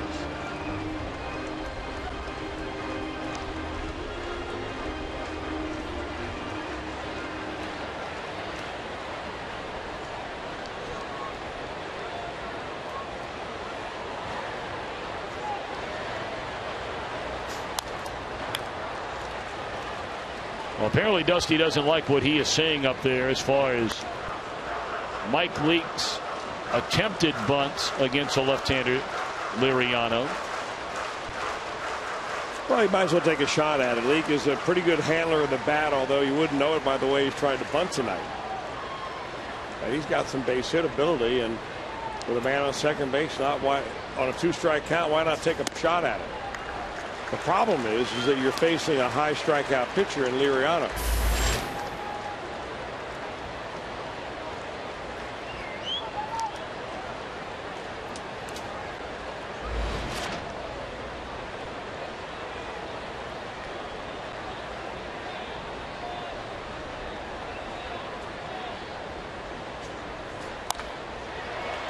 Well, this is not going to get it done.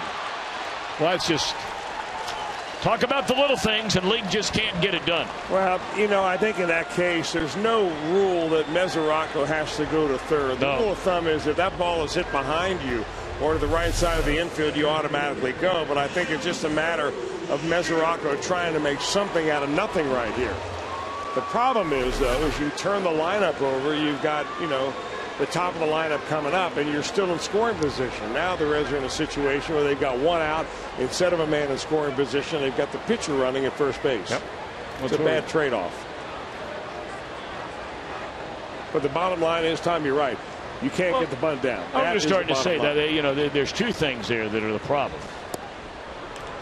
And obviously the first one being is Lee can't get it done, and the second one being Mesoraco did not have to run there.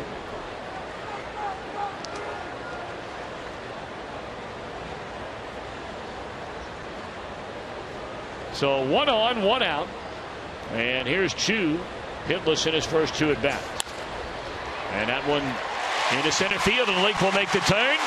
So when all is said and done, the Reds have him on the corners with 1 out in the inning. And Chu's hitting streak goes to 13 consecutive games.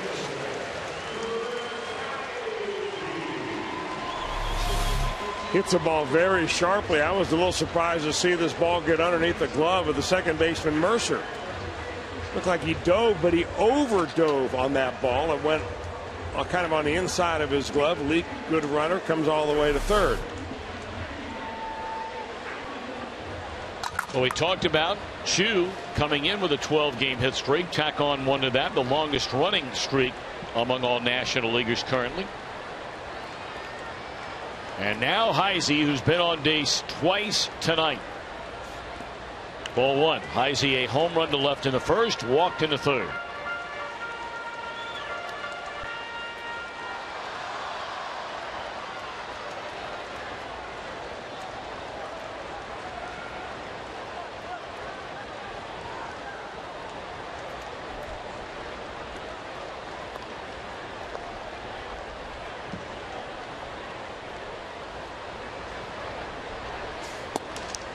Started to pull the trigger and thought better of it. A ball and a strike.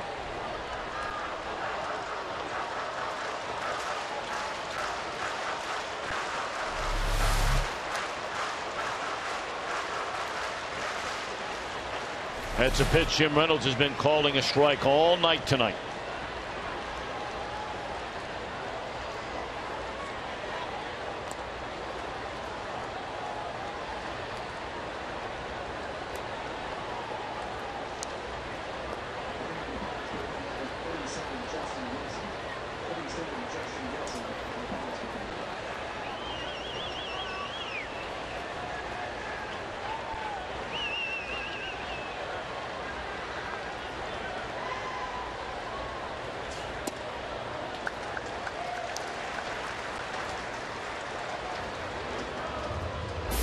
First time tonight we've seen action in either bullpen. Justin Wilson, and man, is this an impressive Pirate pen. They have been ranked #1 in all of baseball pretty much this entire season. 2-1 the count on Heisey. And that will come off the glove of Alvarez. And the Reds have a 2-0 lead.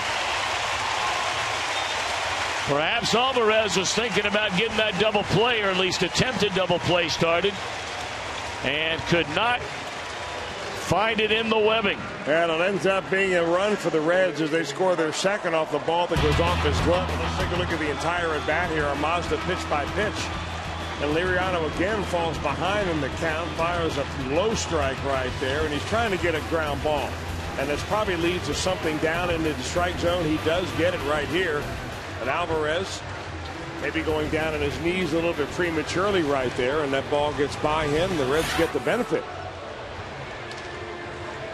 Well, now you got the middle part of the batting order coming up as Ray Searage, the pitching coach of the Pirates, come out to visit Liriano. Yeah, this is just to kind of break the momentum right here. Give Liriano a little bit of a breather.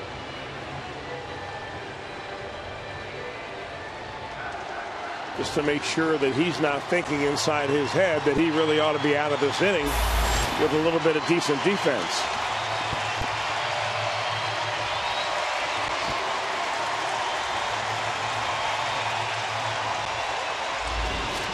So now Votto, a single to center field in the first inning, looked at strike 3 on a slider in the third.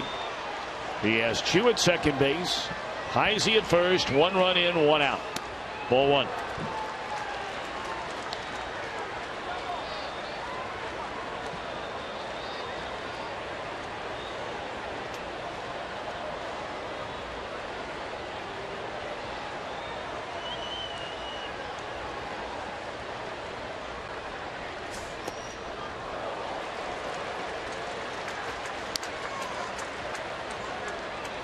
Well, now Votto thinking about major damage. Hoping to get a very good pitch to hit here, 2-0. Well, it may not be a fastball, and he's so good, though, at hitting that breaking ball out of lefties the other way. Pitcher strike right there. Well, you're not kidding. 93 on the black. Hey, Reds have worked him, though. I mean, you've got Liriano throwing 96 pitches already. This guy's having a sensational year. 2-1, 1 out. 3-1 now on Votto.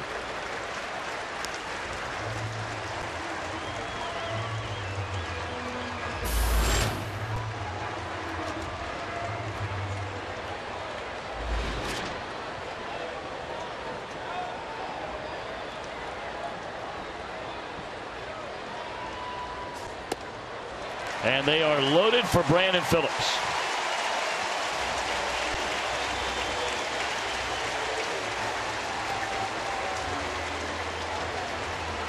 Fourth walk of the game given up by Liriano. And that's going to do it. As Clint Hurdle comes bouncing out of the Pirate third base side dugout. They'll bring in the left-hander Wilson to face Brandon Phillips. The Reds with a chance to, if not kick down the door, certainly make it a very tall order for this Pirate team to come back. Reds leading 2-0. This will be our Skyline Chili call to the bullpen. A very short outing in this first game after the All-Star break for Liriano.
Game of this 3-game series between division rivals inside the NL Central. And Francisco Liriano throws nearly 100 pitches in 4 1/3 innings. Leaves a game trailing 2-0. Reds have the bases loaded for Brandon Phillips, their leading run producer. And on the pitch is left-hander Justin Wilson. Justin Wilson, a product of the Pittsburgh Pirates farm system, drafted number 5 in 2008. But he's got a good arm. His fastball averages 95 miles an hour. He also mixes in a slider and a curveball.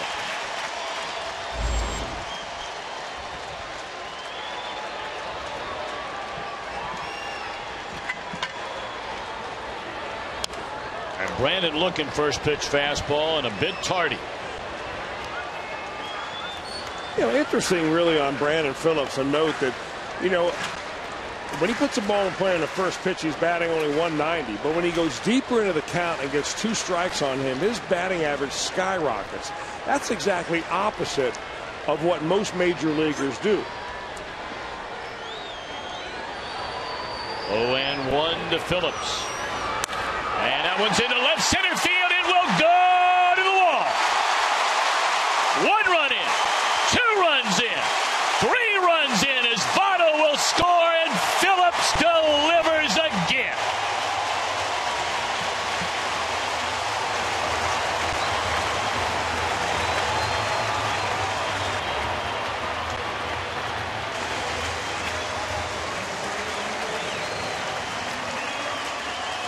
Well, he fouled the first fastball off that he got. He gets another one. This time it was a slider, though, down and in. And, man, that is Brandon's spot. He spins on that ball on Munchin's Furniture slow-mo. That ends up being a rocket shot. Left center field gap, clears the bases, and it blows this baby wide open.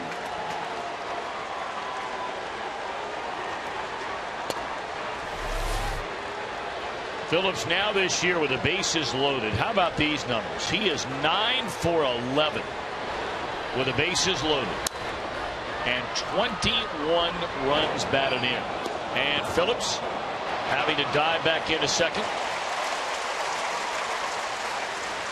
There are 2 outs in the inning on the bounce out by Bruce. Oh, but how about those numbers? You talk about getting it done. It just goes to show you when he knows he's going to get a strike. And really for Brandon, I mean, to kind of finish up on the note that we were talking about, there's the runs batted in leaders in the National League despite missing some games. Phillips now on top, tied with Paul Goldschmidt. I mean, he is just so much improved when he gets deeper into the count, especially with 2 strikes on him. He becomes one of the toughest outs in the league. Liriano charged with all the runs, and he'll watch as the second baseman makes a diving play, and that's an infield hit for Frazier. Advancing on to third is Phillips.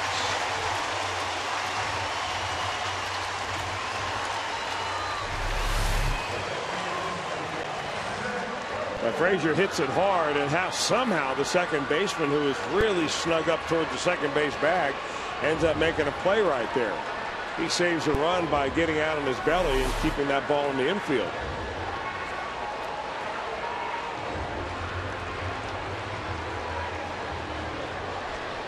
Cozart, the 9th man to bat in what has been a 4-run Reds 5th inning. They lead 5-0.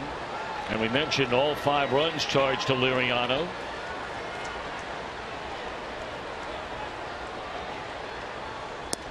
It's only the first game of a 3-game series. But oftentimes you look for tone. You look for momentum. And you can rest assured back in Pittsburgh, based on what has happened the last 2 years after the All-Star break or right after the 100 games mark, where they were, then where they finished. The talk shows tonight will be lighting up later on if the Reds hang on to win this game to say, hey, that wasn't the same Liriano we saw in the first half. Hey, that wasn't the same bullpen we saw in the first half. Wilson comes in, tough spot granted, bases loaded, 1 out.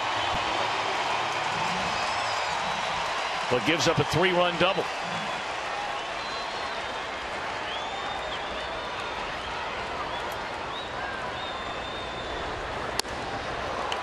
Battle in the inning. 9 men back, 4 of them score. Reds lead 5-0.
Reds there.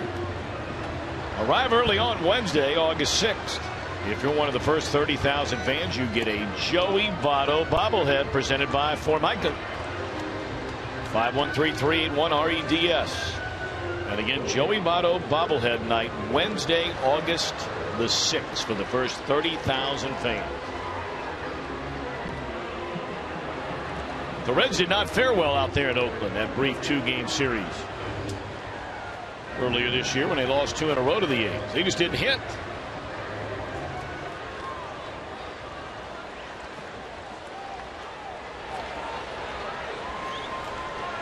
A lot of times it's all about taking advantage of the opportunities that you have. The Reds have been able to do that tonight. They get an extra out or 2 because of the misplay by the third baseman Alvarez on what could have been an inning-ending double play. But it's what you do with that opportunity, and Brandon Phillips made him pay. Mike Leake now starting off Marte with a strike. 15 of the first 19 Pirates that have come to the plate have been in an 0-1 hold against Leake here tonight. Marte, in fact, has struck out both times. One looking, one swinging. Well, we've seen this Pirate team. Boy, when they get Marte on base, they are an entirely different looking outfit. Well, you mentioned how they are able to turn wins into games in which they only score anywhere from 3 to 5 runs. And if you win those low-scoring games, chances are you're playing some small ball. You're doing the running game, and you're looking at one guy right there in McCutchen, another one in Marte, who both can steal bases. But when they have to come back from a 5-run deficit, it's a different story. You know, you look at the 3 teams in the Central. Runs out of the leadoff spot in your batting order. As that one's in the air, well hit deep into the night in right center field, and the Pirates are on the board. A 2-2 pitch to the first row in right center, Marte number 10. This game's a long way from being over now. Reds over the 5-0 lead. Well, we are only one batter into the 6th.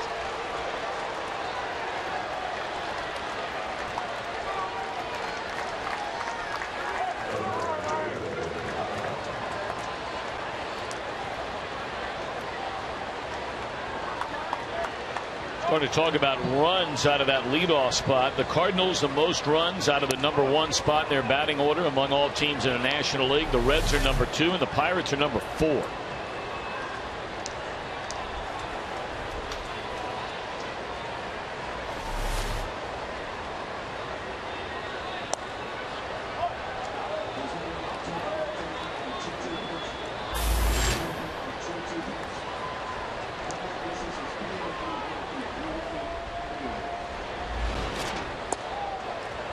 Two and one on top of it, who has bounced to third and fly to center.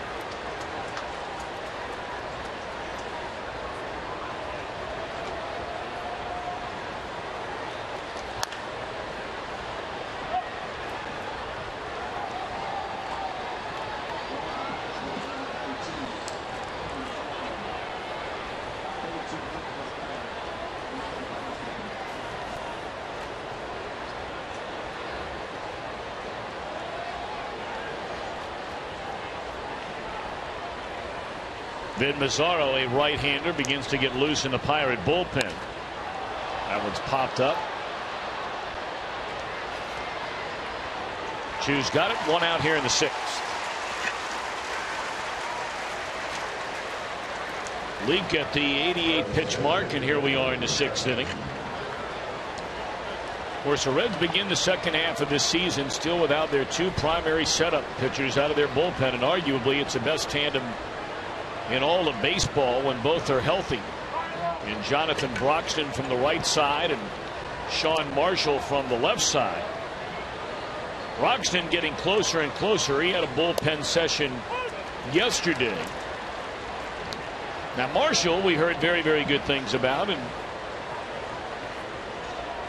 we're still waiting to find out kind of where he is through all this. Oh boy. That ball's clobbered deep into left center, and all of a sudden 5 runs is down to 3. Now, the bad news is that they've connected for 2 home runs off Mike Leake. The good news is those are solo shots.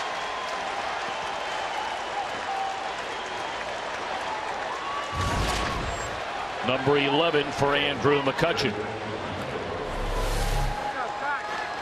Well, he's got tremendous bat speed, and one of the few mistakes that Mike Leake has made on the night, getting that ball up and out over the plate. The one that Marte hit was actually a good pitch, and Marte just went with. That one was a mistake pitch, and an all-star like McCutchen doesn't miss too many of those.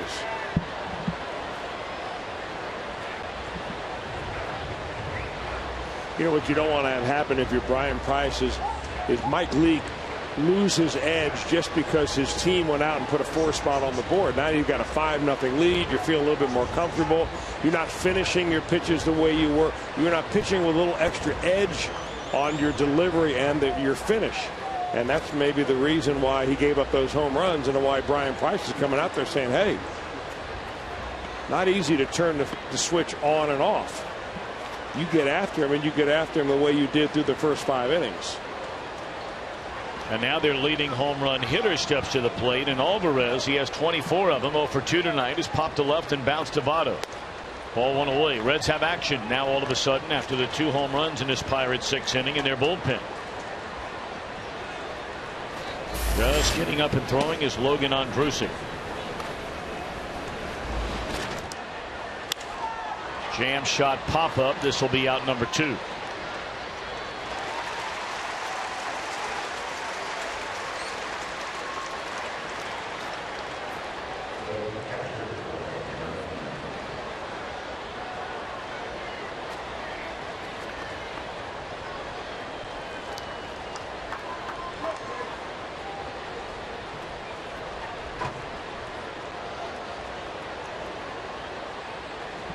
Pirates have very much been a come from behind team this year. Now, that has not meant coming back from 5-0 on any kind of regular basis, but they have 24 comeback wins so far this season of the 56 where they've come out on top.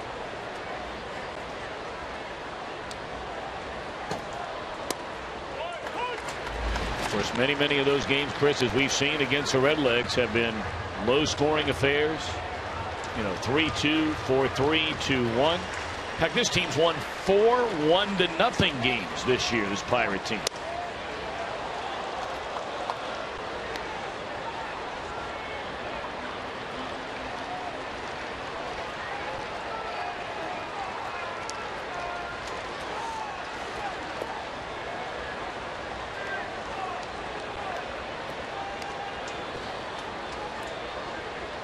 Two and 2 on Martin. He is struck out looking, and hit a little pop fly that dropped into right center field for a hit his last time up in the 4th.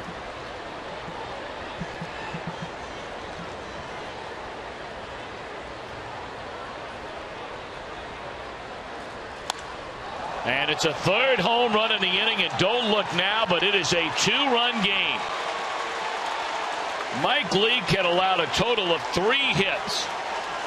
Through the front 5 innings, he has given up 3 home runs here in the 6th, and his night is over.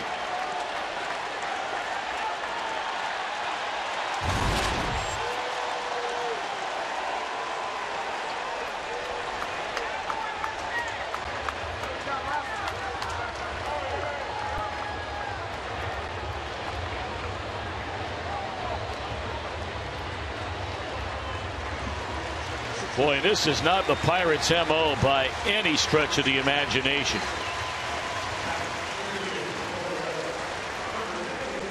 Marte on a 2-2 pitch.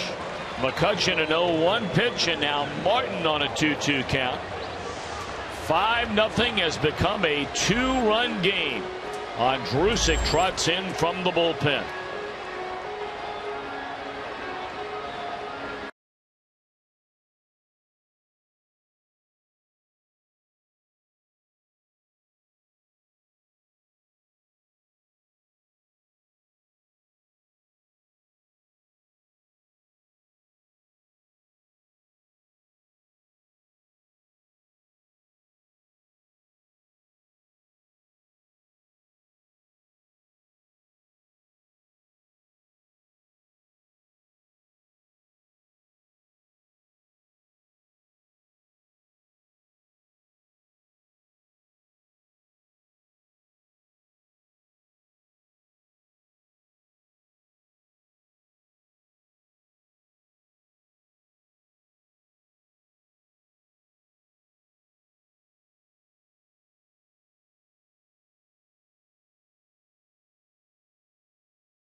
new 24-hour sports network will be your home for great live events, all the news and highlights you want, shows, specials. America's new sports network is Fox Sports 1, coming on August the 17th. And now coming on out of the Reds bullpen after Mike Leake gives up 3 solo home runs in his Pirates 6th inning, is right-hander Logan Ondrusek. Logan Ondrusek picked up a win his last time out. That was last Saturday when the Reds were in Atlanta. He picked up for Tony Cingrani, who went 4 innings and only gave up 1 earned run. But he ran his pitch count up. Dusty Baker got him out of there, and he went to the bullpen. And in the eyes of the official scorer, Ondrusek pitched better than anybody else on this Reds club, so he nailed down the win. Now 3-0.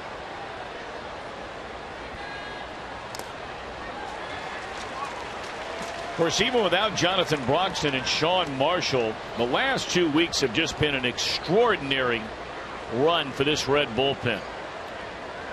An ERA of 0.96 over their last 38 innings.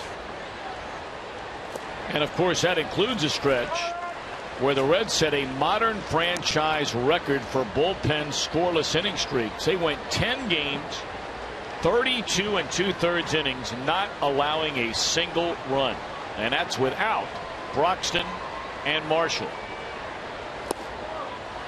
3-1 to Garrett Jones. And really everybody had a hand in it. You're right about that. I mean, and these are guys that were really called on to do different things than they were expected to do. Well, you miss the 2 guys at the very end of the bullpen before your closer. Somebody's got to pick it up a little bit, and every one of them has. Well, Garrett Jones had a good night. That's 2 hits and 3 at-bats for him. Got a nice level swing. He got a hitter's count right there, and he took it right back up the box. There was a time that when we first saw Garrett Jones break into the major leagues, of course, he spent a lot of time in the minor leagues. I mean, this guy was just up there ready to rip it as hard as he could to right field. Pulling all the way, and he's turned himself into a real good hitter.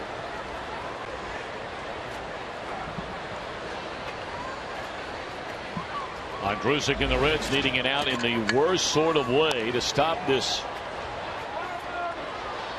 comeback run put together by the Pirates on 3 solo home runs. Marte, then an out. McCutchen, then an out. Martin, and out went Lee.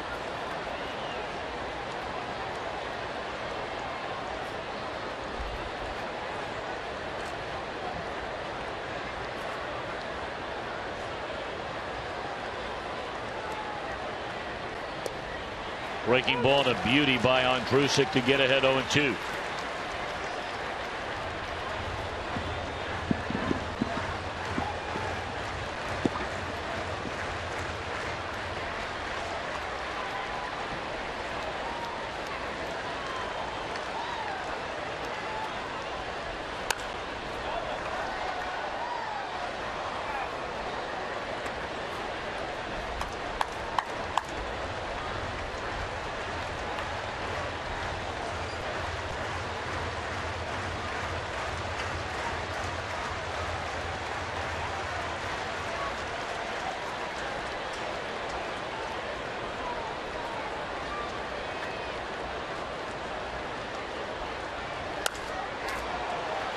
And the hits just keep on coming here in the Pirates 6th inning.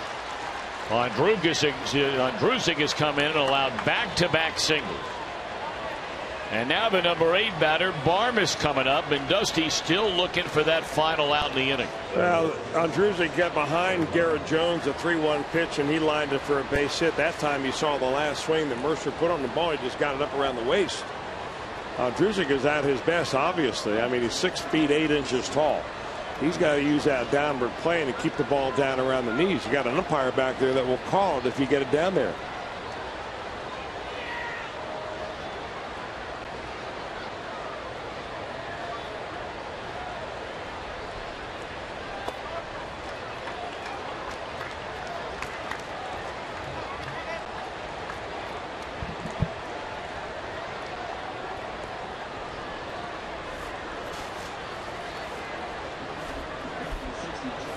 Well, J.J. Hoover now begins to throw in the Cincinnati bullpen. But he's just now getting up. Dusty Baker called on Drusick to face a number 6 hitter, the number 7 hitter, to get a final out in the inning. And that's probably all he wanted him to do, get a final out in the inning. I mean, he looked so good his last time out against the Braves. It's hard to believe it's the same guy, just leaving the ball up in the zone.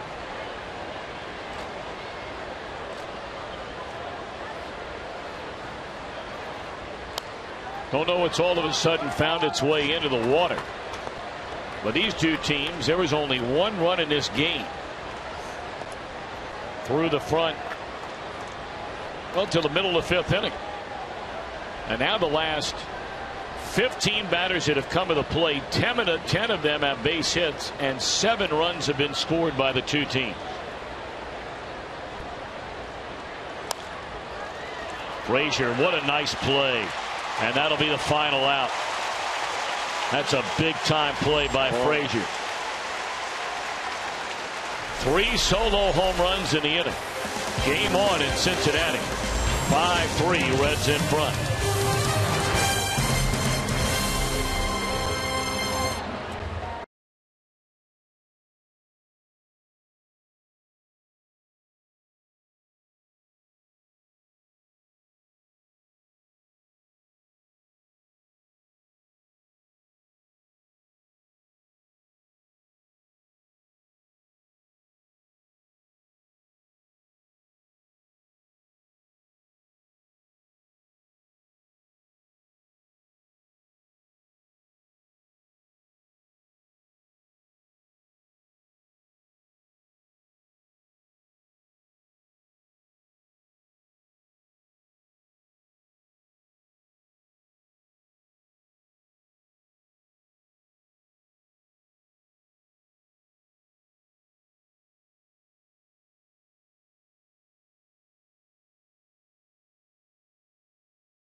A home run in the postseason.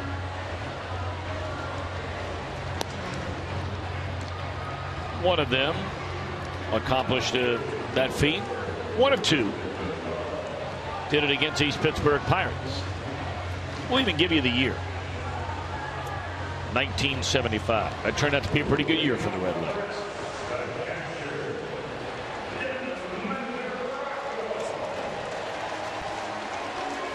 Well, the best hitting pitcher back then was Don Gullett, was he not? Yes, he was. That would be a very good guess. I'm going with Gully. All right. Vin Mazzaro comes on from the Pirate bullpen. It'll be 8-9-1 in the Reds batting order. Mesoraco began what turned out to be 4-run 5th inning with a double, although he did not score. He was thrown out trying to advance 2nd and 3rd on a ground ball to short.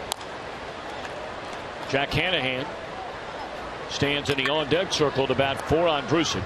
And then back to the top of the order as it'll be Shin-Soo Choo due up 3rd in the inning. Reds have another reliever now getting loose. Hoover is taking a seat. And the big fella, Alfredo Simon, beginning to throw.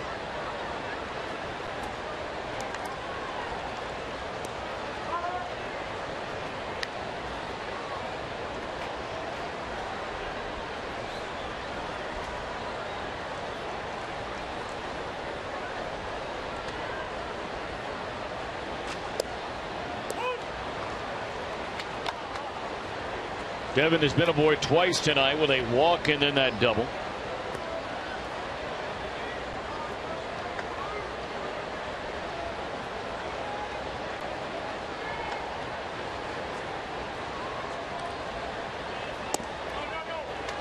3-2.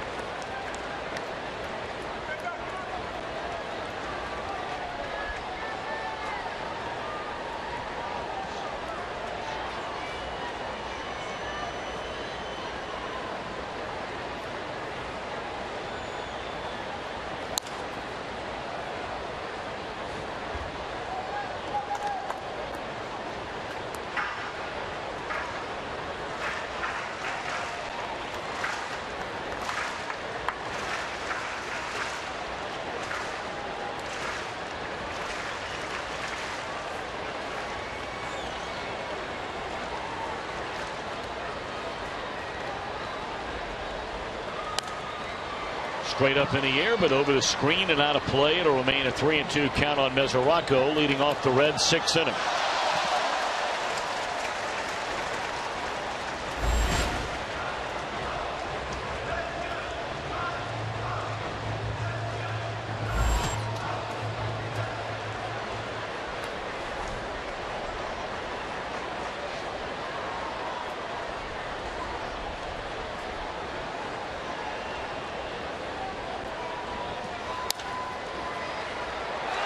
Off the body of Alvarez, and that'll be, we're assuming a hit. We'll see. It took a high hop on that second one, although it appeared to have some heavy topspin on that ball. We'll see how they score it. Alvarez really hasn't had an easy play all night. I don't know whether he misplayed that ball by kind of turning his body away from it. See how he kind of plays it off to the side. Maybe let the ball play himself, but he's had balls that hit hard down there that have stayed down. He's had a ball hit to his left that went off his glove that opened up the inning for the Reds, where they scored 4 in the 5th. So maybe the Reds can take an advantage again here in the 6th. So it is hand-to-hand to bat for Andrusik, who allows a couple of hits, no runs in a third of an inning. Yeah, you got to figure that of all the players on this ball club that really want to do well against the Pirates, number one would be Brandon Phillips, because he got drilled last time they played. He missed 4 games. The Reds lost 3 of the final 4, or the next 4 games that Brandon missed as a player. And the other would be Devin Mesoraco, who comes from right outside the Pittsburgh area, Punxsutawney. Of course, J.J. Hoover, also from Pittsburgh. I mean, nothing like making everybody remember why they should have drafted you.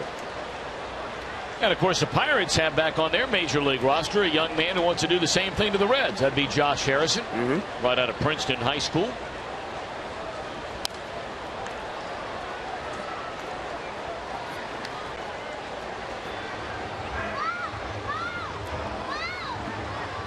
And a hand behind an account at 0-2.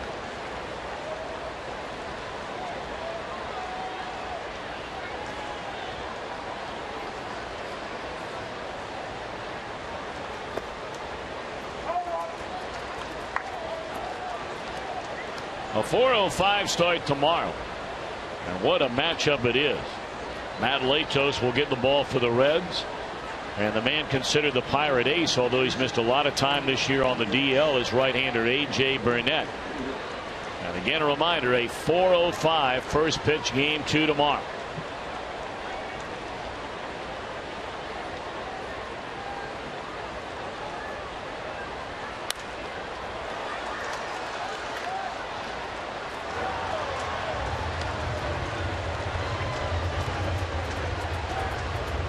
Something you and I talked about when the Reds saw these Pirates, a couple of series, Chris, within about a 2.5-week time frame to begin the month of June, is all this wear and tear on this Pirate bullpen so far this year bound to catch up with them in the second half of the season? Because let's face it, when it comes to using that bullpen, the Pirates have used them more than any other team in the entire National League. Oh, you're right. And I think what happened, and I talked to Clint Hurdle about that, and he feels like he's in a way better position this year than last year.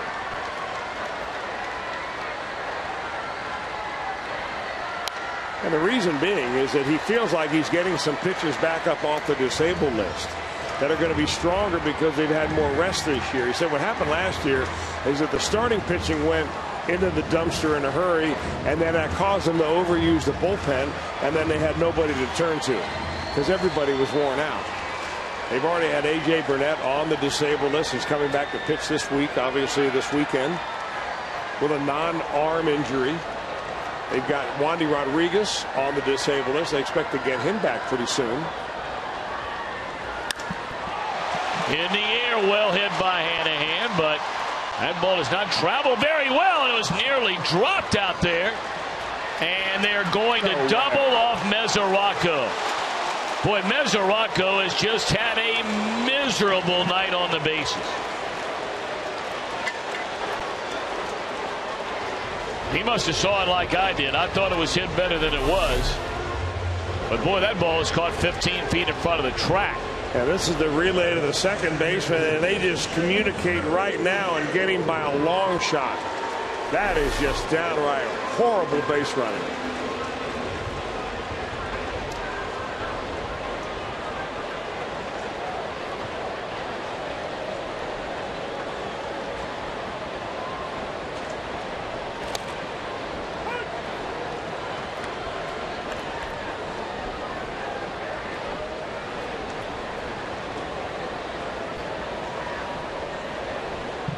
Well, you rarely ever see that happen unless a runner is going on the pitch and then it doesn't find the ball. Yeah. But when it plays in front of you like that and you're seeing two outfielders converge, there was no question as to whether that ball was going to be caught or not, unless they ran into each other, fell over, and the ball dropped in between them.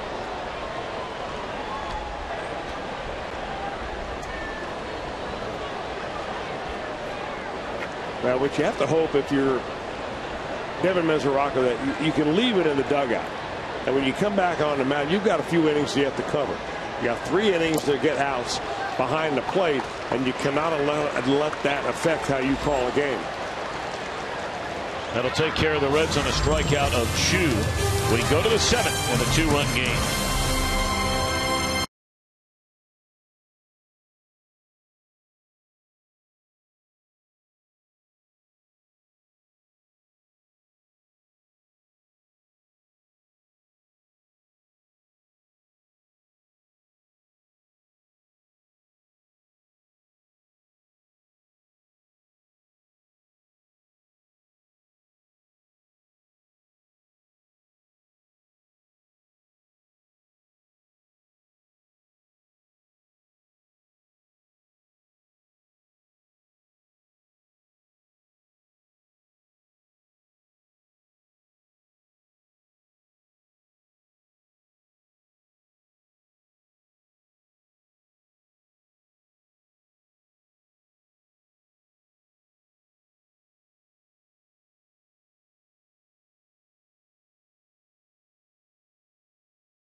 In the first inning, making it 1-0.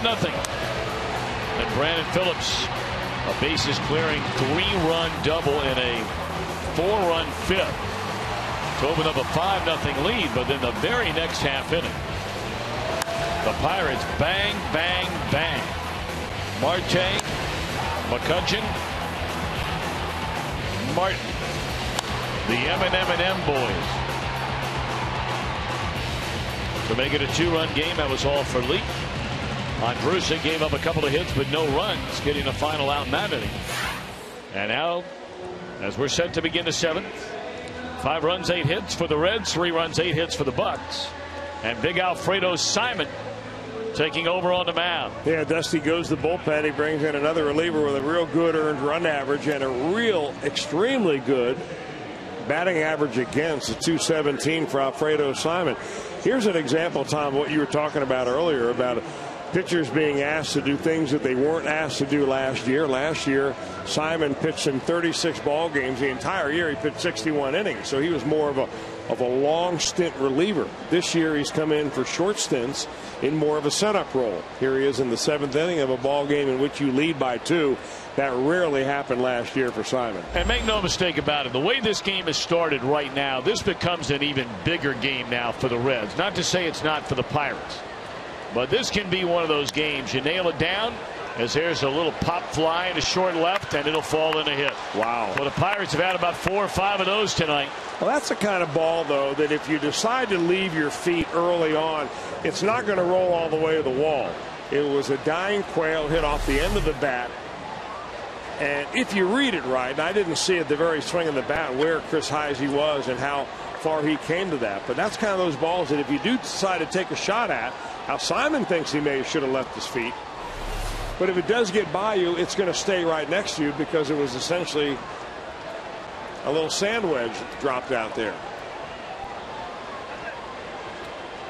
So the leadoff man aboard, and now the tying run comes to the plate, and it's Marte who homered his last time up. To finish that thought, when you open up a 5-0 lead at the end of 5 innings and you're playing at home and you're the team chasing the other team in the standings, this becomes a very, very big ball game for the Reds to nail down. We talked about his Pirate team. They have been a come from behind bunch this entire year. That's why they are where they are. Great pitching and a come from behind offense.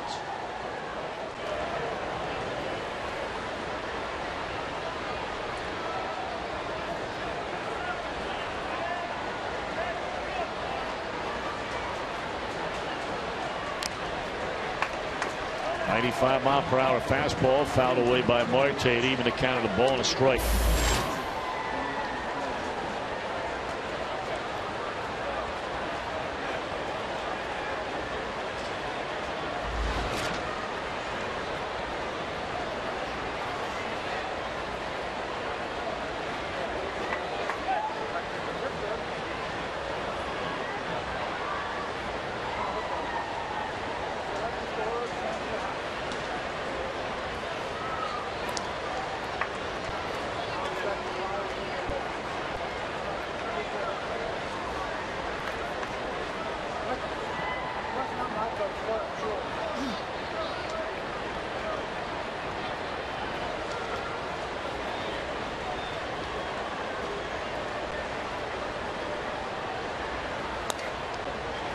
Simon ahead of Marte at a ball and 2 strikes. Well, you just evaluate the stuff, quote unquote, of Alfredo Simon. Here's a guy that throws 95. Some guys throw 95 and it is as straight as a string. Simon throws 95 and that ball's running all over the place. Big guy at one time was the closer for the Baltimore Orioles back in 2010. He saved 17 games.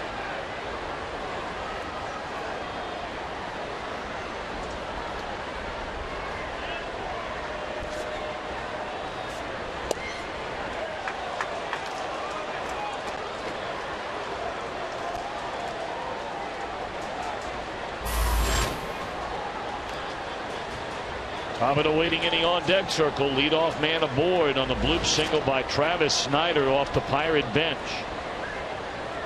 Simon taking a lot of time out there to make sure he's zeroed in on taking care of Marte, which he does.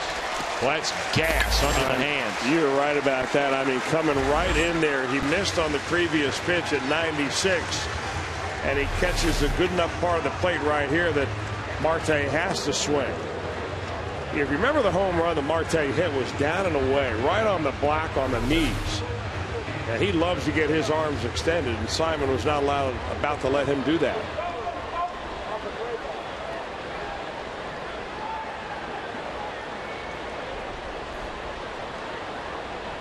So now Tabata, 1 on, 1 out. We're in the 7th.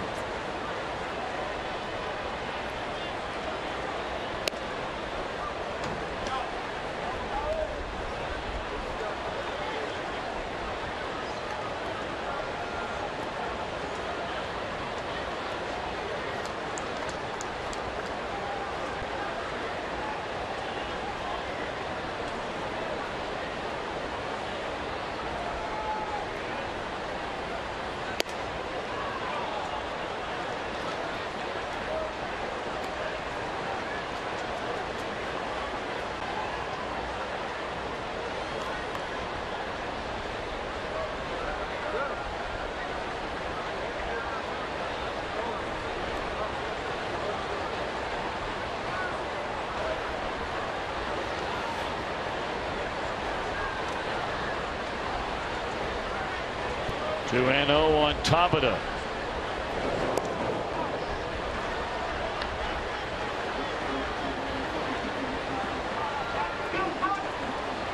Left-hander Manny Parra beginning to throw now in the Reds bullpen. Boy, it really is amazing. And you never know how it's going to play out tonight, how it's going to play out as long as Broxton and Marshall are not a part of the Reds bullpen. But you can't say enough about what this group that's been able to take the ball has done. I mean, you brought it up earlier, Chris. Guys who maybe weren't wanted in some cases by other organizations. Certainly Parra, certainly Alfredo Simon. Guys that have been up and down in the Reds organization, i.e. Logan Ondrusek. Guys in roles they're not accustomed to being in at the big league level. Yet for the better part of 3 weeks, a little longer than that since Broxton went down, joining Marshall on the DL. They are getting it done. Well, you're right, but if you're Walt Jocketty or his advisors or Dusty Baker and Brian Price, you're thinking, all right, can they sustain that the rest of the year? And if you don't think that they can, do you need to go out and get some help? Rio to Tabata. That is if you're not getting Marshall back on time or Jonathan Broxton on time. Now, from what we hear, Marshall had a small setback in his rehab the other day. Woke up after pitching a couple of bullpens and a little stiff shoulder, so they're going to shut him down for a few days. They don't think it's anything serious at this point, but you really don't know. We don't know, and they may not know. That's a big walk right there to Tabata. Well, anything in front of Andrew McCutchen and Pedro Alvarez, you put runners on base, is a big walk. Tying runs are on. McCutchen's already gone deep once tonight. And that was his last time up when the Pirates down 5-0. Hit 3 solo home runs off Mike Leake, who had only allowed 3 hits total in the first 5 innings. This guy is a hard guy to throw a fastball by down in the zone. He'll chase it up. And you can go up the ladder and throw the ball by him. But if you get it out over the plate, he's one of these hitters with extremely quick hands and good bat speed.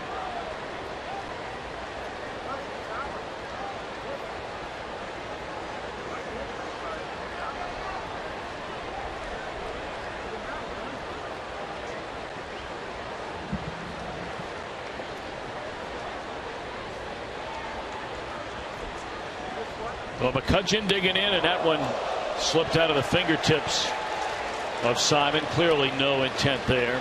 76 miles per hour, a breaking ball that just got away from him.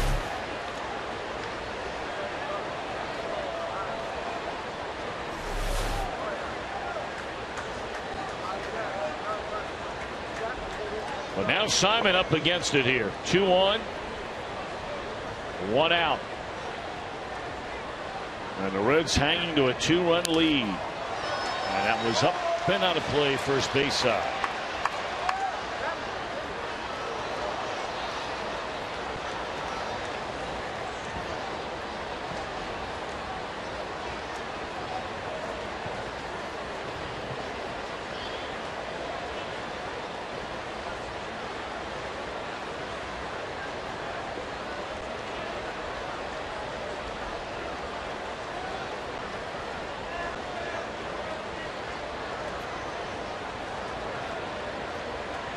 1 ball, 1 strike on Andrew McCutchen. That one misses low and away. 2 balls and a strike. Yeah, that's the pitch of choice right there. That little slider down and away, but you've got to be able to throw it for a strike to get McCutchen to chase it. He's looking for one thing and one thing only right here. That's something to unload on.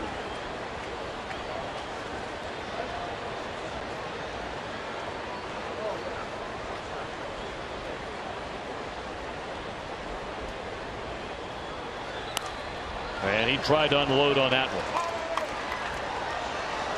And fouled it back out of play. The same pitch he threw to Starling Marte to strike him out. A 96 on the fingertips. Big pitch coming up right here. 2-2 with 2 on. A 2-run lead. We're in the 7th. You know, Simon's kind of pitching this inning at a closer's pace. See a lot of closers taking a lot of time in a tight ball game. Knowing every pitch in this inning means something.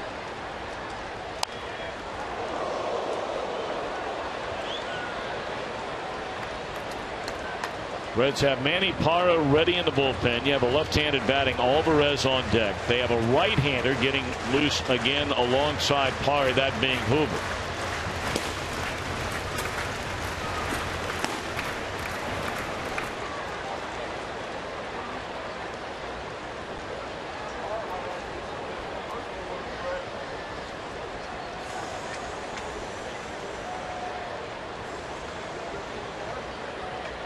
We know that Tony Watson will come on the pitch when the Reds bat in the bottom of the inning. And now the 2-2 to McCutchen. Ground ball. They'll have to hurry. There's one, and that's all they're going to get. That was a rather soft throw there from Cozart to Phillips. Don't know if you're going to have a chance to get McCutchen anyway. But they give the second out of the inning. And that's going to do it for Alfredo Simon. No signal given yet.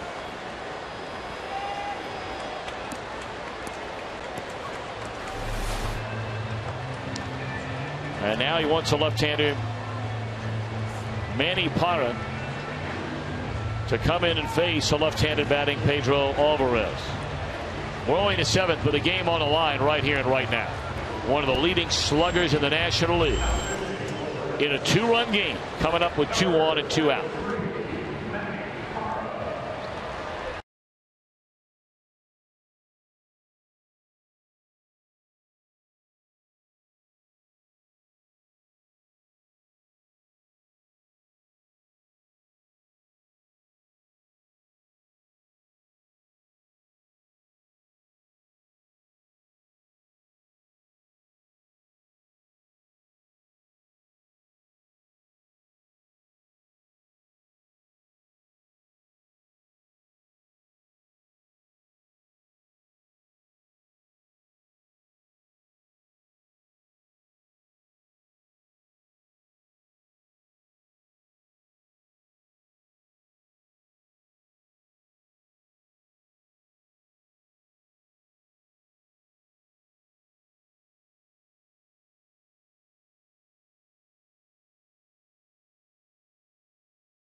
Are 2 out here in the 7th inning. Alfredo Simon leaves in favor of left-hander Manny Parra.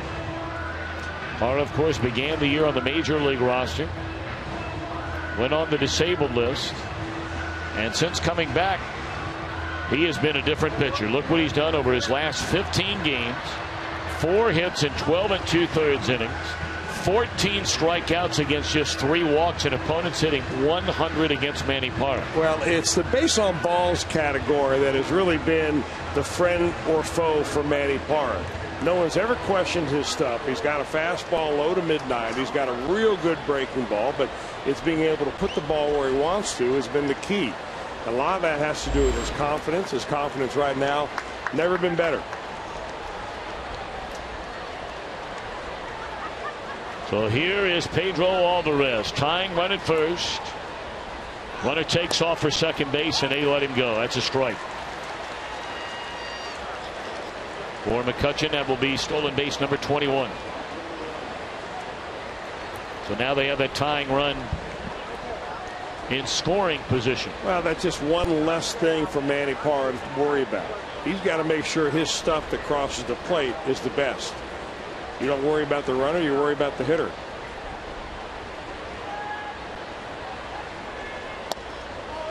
Breaking ball off the outside corner. Though I tell you what, Chris, I love the aggressive nature though of Clint Hurdle. I mean, it might backfire. They've had a lot of guys thrown out, and you say it's a no-brainer. But there are a lot of teams that with a guy like Alvarez, a big home run hitter at the plate, you don't want to take that chance of sending a guy, and he's gotten him off and running, and they're a single away from tying the game.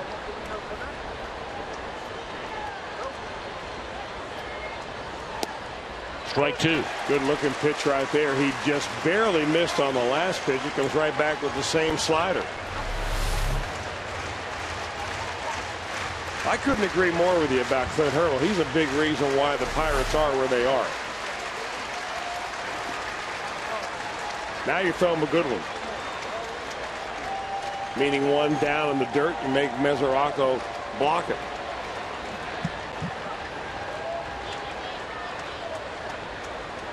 Alvarez, yeah, you have to swing the bat. He took a fastball strike. That's the one McCutchen stole on. And he took that last pitch breaking ball for a strike. 1-2 the count. Parra the pause, and now to the plate. Got him swinging, and there's that pitch you're talking about, down and away. And a beat goes on for Manny Parra.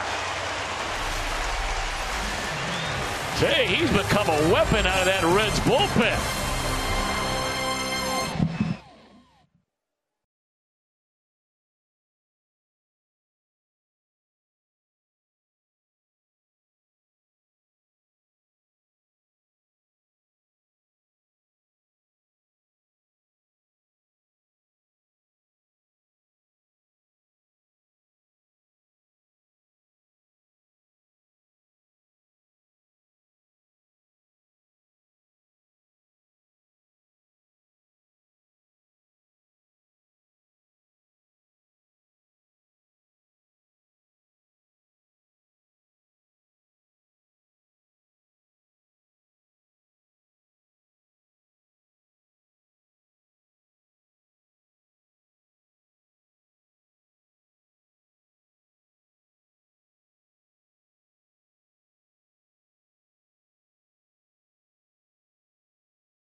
You would expect between a couple of teams that, at least right now, both would be on their way to the postseason as the wild cards in the National League. Time to answer our AT&T trivia question. Who are the only Reds pitchers, 2 of them, to hit a home run in the postseason? Chris said one of them was Don Gullet in 1975 against these Pirates, and he is right on the nose. And the other one of the great pitchers in Reds history in the World Series, The win over the Tigers for the Reds was Bucky Walters. You know, any old-time pitching question, whether it's hitting or pitching, Bucky Walters ought to be your first answer.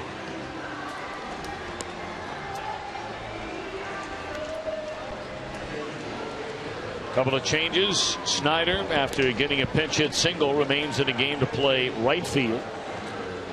He'll stay in the number 9 spot, obviously, and taking over the pitcher spot will be in the number 2 hole in the batting order. His left-hander, Tony Watson. Big guy, 6 feet 4 inches tall, 220 pounds. He's like a right-handed version of, or a left-handed version of Homer Bailey.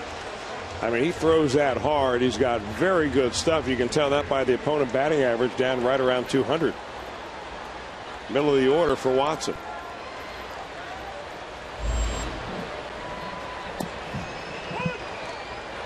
Been an outstanding night for Heisey.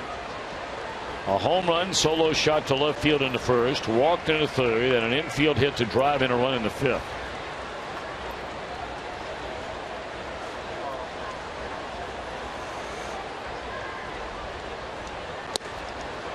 Quickly behind, nothing in 2. And this is our Nissan drive of the game. His home run to get the Reds on the board in the first inning against Francisco Liriano.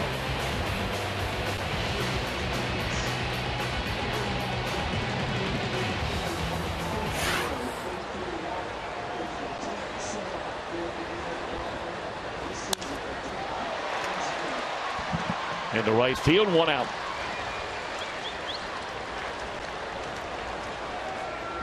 $40,831 in attendance here tonight. That is a sellout, 10 of them this year at Great American Ballpark.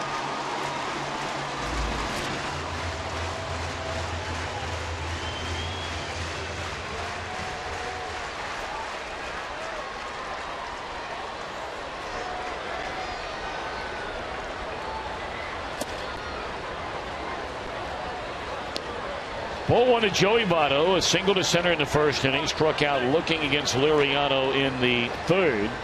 And then he was the final batter Liriano faced in the game back in the 5th when he drew a walk and would later score a run.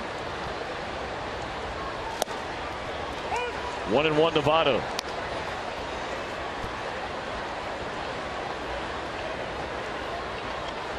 Well, you've got righty, lefty, righty due up in the 8th inning for the Pirates.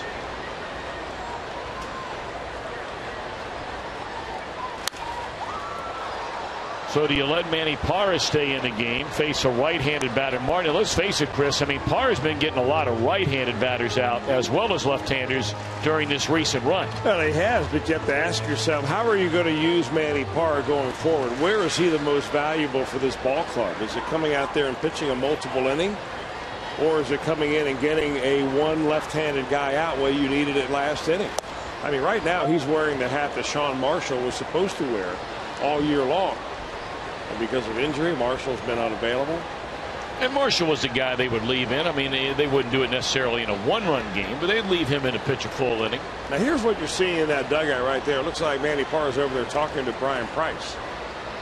It looks like they're going over a scouting report. So that would indicate to me that he's going to be staying in this ball game.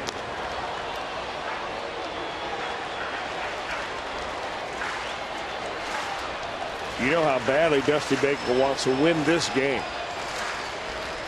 A lot of times the manager will say, well, I'm not going to blow my whole bullpen up in this ball game just so that I can win this and not be prepared for the rest of the series. But I think that they've designated this ball game as a very important one to hold the lead. No doubt about that. Especially up 5-0. Now Watson has come right after Joey Votto. Missed with a fastball in there. I imagine he's going to get another heater inside. Look how much Votto's choking up there. Man, he chokes up, but rarely that much. Up under his chin, and that'll be a walk to Votto.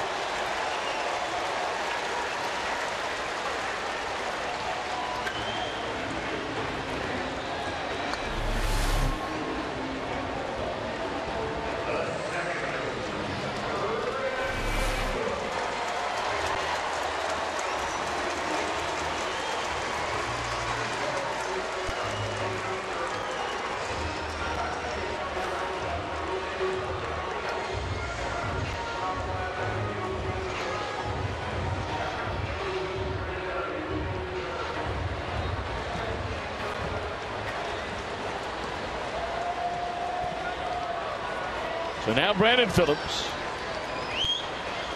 Swing and a miss. MLB.com at bat, the #1 source for live baseball everywhere you go. Text it back to 31826 or visit Reds.com for more details.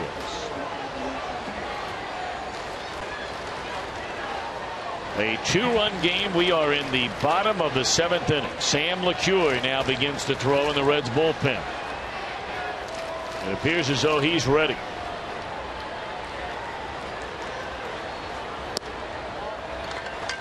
Brandon had that huge 3-run double in the 5th, part of the 4-run inning that gave the Reds a 5-0 lead.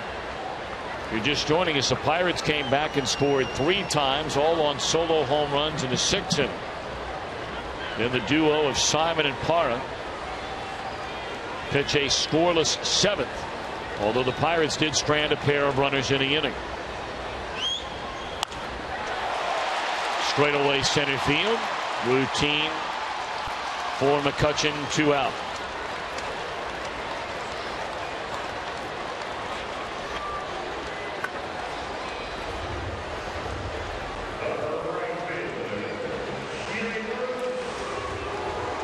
So now the Pirates have lefty on lefty. Quiet night for Jay Bruce. He struck out, popped up to first, and bounced out to third, all against left-handed pitching. 2 at-bats against Liriano, and a 3rd time against the left-hander Justin Wilson.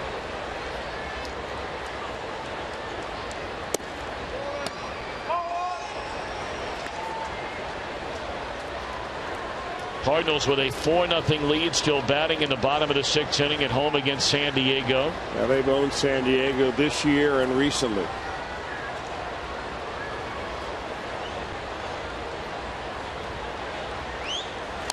San Diego had multiple scoring chances in that game tonight. They had 7 base runners in the first 4 innings and failed to score against Jake Westbrook.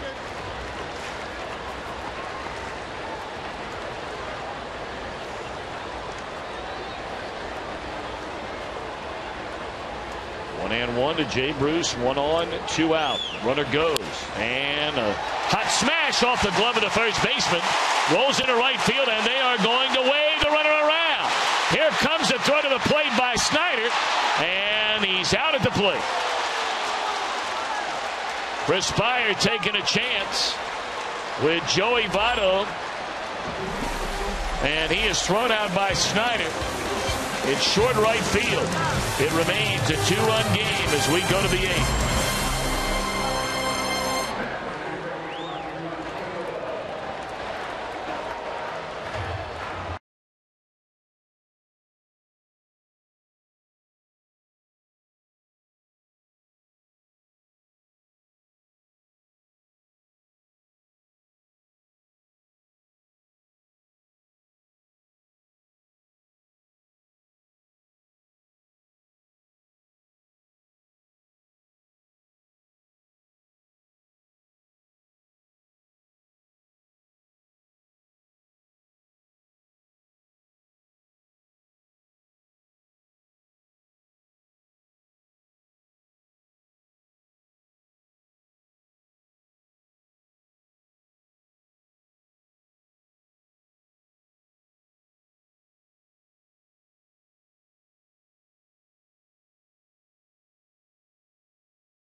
And here's the way the bottom of the 7th came to an end.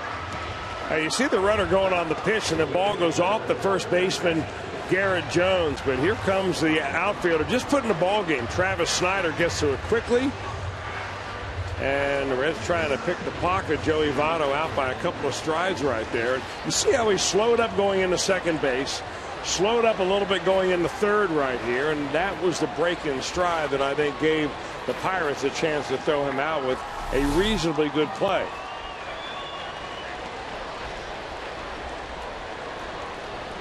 So it will be Parra to face a right-handed batting Martin.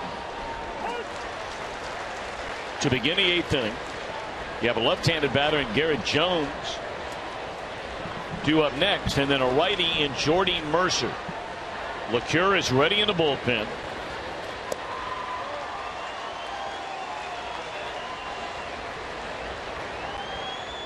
And the Reds have a 2-run lead in the opening game of this big weekend series to kick off the second half of the season. Boy, that's a dandy breaking ball right there. Well, he throws it so that it looks like it's going to be a fastball off the plate outside, and it just comes in and nips the corner. Like that one breaks so much it started off the plate and ended up on the inner part of the plate.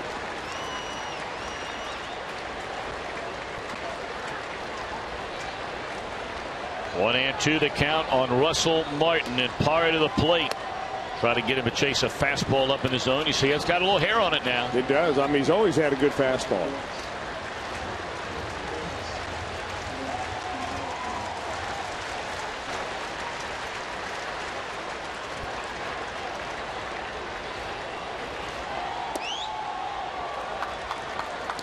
Three and two to count on Martin.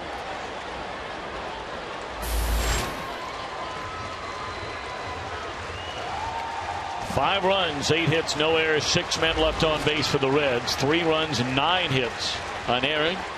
7 left on base for the Pirates. 3 and 2 to Martin, leading off the 8th. And here it comes. Strike 3 call.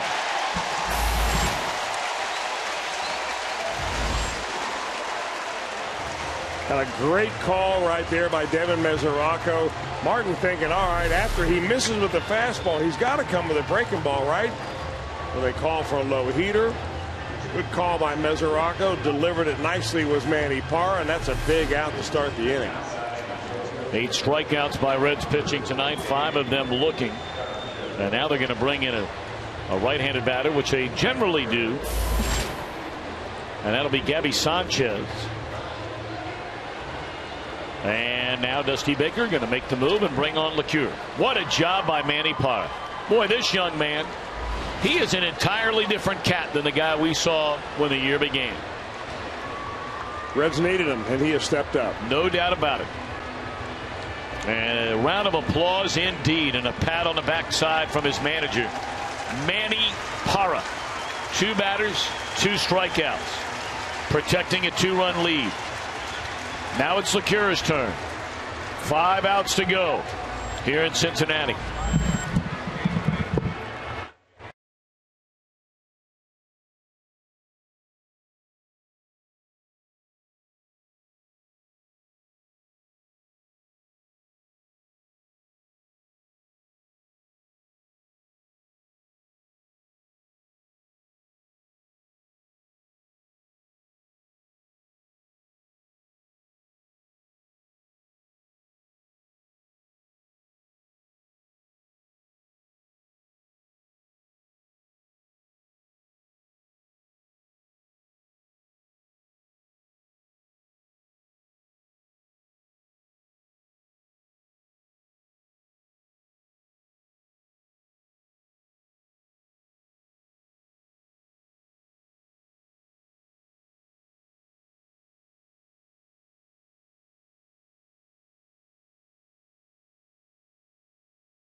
Delivered by the left-hander Manny Parra. Well, you're not kidding about that. Strikeouts back-to-back for Parra, even though they came in different innings. One to finish off the seventh with a couple of runners on base in scoring position. Those are the tying runs, and then to start the inning, he puts Russell Martin away on a 3-2 fastball. So Parra does his job. The right-hander now takes over for Parra, Sam LeCure. LeCure is one of those guys, Tom, we talked about, who had to move up a notch or two in the bullpen because of the injuries to Broxton and Sean Marshall.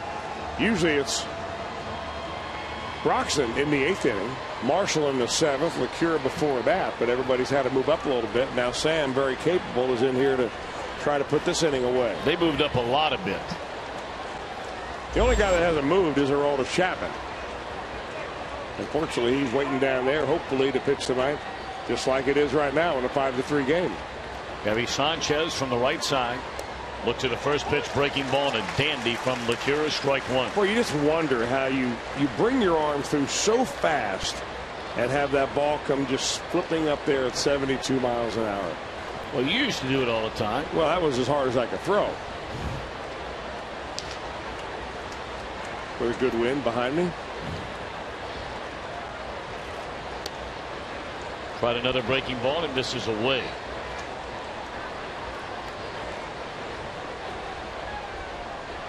Sanchez and then Jordy Mercer due up next. We are in the top of the 8th inning. Reds in front 5-3 in the first of 3 against the Pirates.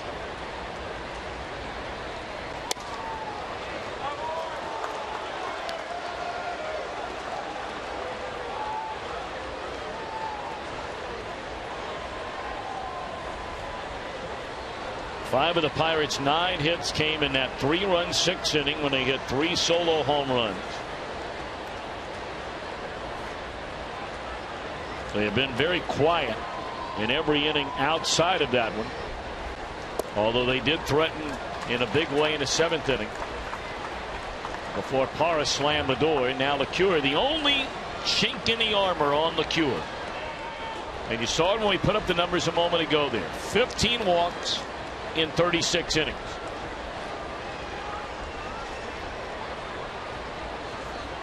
He's fallen behind Sanchez at 3 balls and a strike.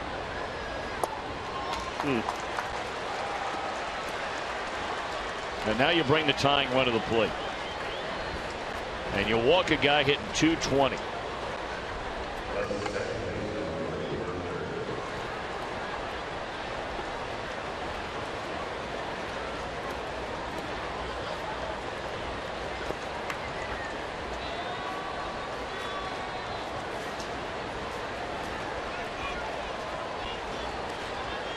Now you've got Mercer 1 for 3, is struck out looking, fouled out to the catcher Mesoraco, and then had a single in the center field his last time up.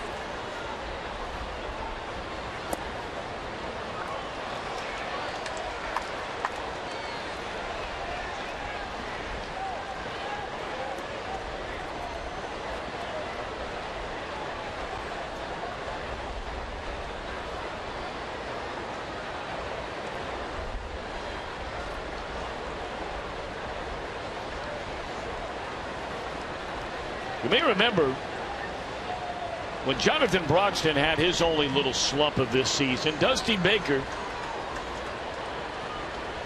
during a homestand against Colorado, surprised everybody by bringing in Sam LeCure rather than Broxton in the 8th inning of a game. First time all year long that LeCure had been put into that 8th inning role. And remember what happened that night. A walk and then a 2-run home run to Troy Tulowitzki. 4 days later in Chicago, they brought him in again in the 8th, and it appears as though something might be wrong with LeCure out there on the mound. Well, they're not finding the strike zone, and you said that he has some control problems. Well, you notice if you look at all the game logs of Sam LeCure, when he does have a game in which he's had a control problem, he'll walk more than one batter, and I'm not so sure that he's just not feeling right out there.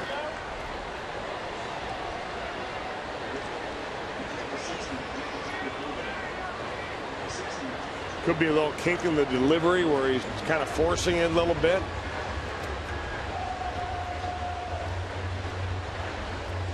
Last time he pitched was on the 14th of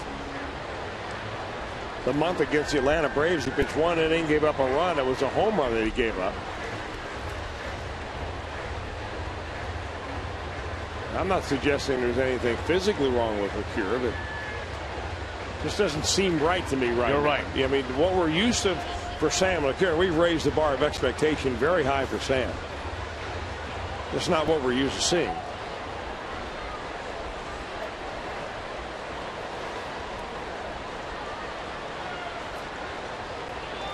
All right, after the walk to Sanchez, he's fallen behind 2-0 on Jordy Mercer in a 2-run game in the 8th inning with 1 out. And LeCure back at it. In there, strike.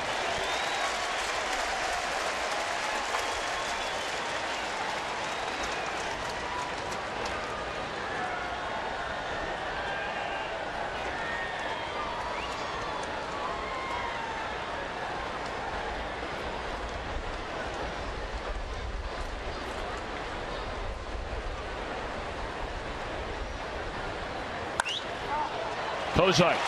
There's one. They turn it over. What a play by Cozart to get it started.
Big connection to Ohio sports fans like Sarah and Christine, and go to girls.foxsportsohio.com and submit an application. The casting call for the next Fox Sports Ohio girl ends on Wednesday. Good luck on that. What a play by Cozart. What a play. Well, you're not kidding about that. Ball hit very sharply. Goes to his right. You got to have a perfect feed right here. And he does. And they're able to turn that double play, get out of the inning. Well, the Reds have had some clutch pitching, especially with Manny Parr coming in and getting 2 clutch outs. They've had some clutch defense, obviously clutch hitting with Brandon Phillips when he unloaded that double that cleared the bases. And how often do you see a guy makes a great play and he's a second batter of the inning?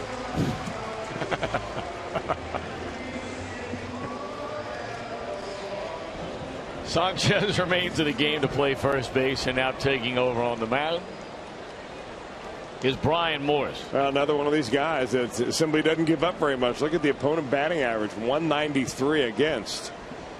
Big guy out of Woodbury, Tennessee. Frazier to lead it off. Reds in front 5-3, and there's ball 1. Frazier, Cozart, Mesoraco, and then the pitcher spot. Because you know who's cranking it up in that Reds bullpen now.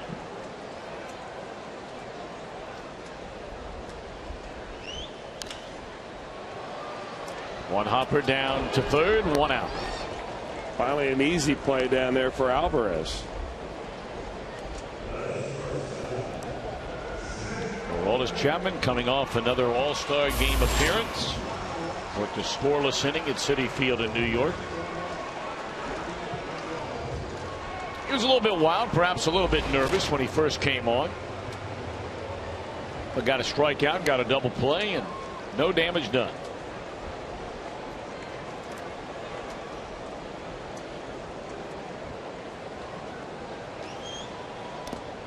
Well, not that you don't root for every one of them, because we've talked so many times about how this Reds team has just so many good young guys on it. But Cozart is a guy you'd really love to see to start the hit. Because as a young man, he is as rock solid as it gets.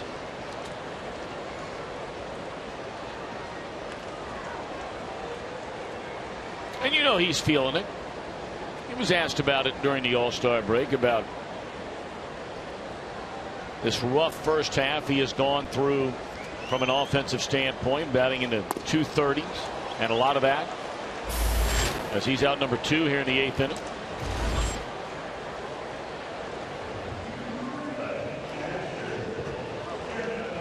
But he's not going anywhere, nor should he. Well, I mean, he is a shortstop. You're right, and you know it's an adjustment to hitting the big leagues and come back year after year, and you know the league adjusts to you. They know what your weaknesses are. They're going to keep pounding you with those weaknesses until you learn to adjust.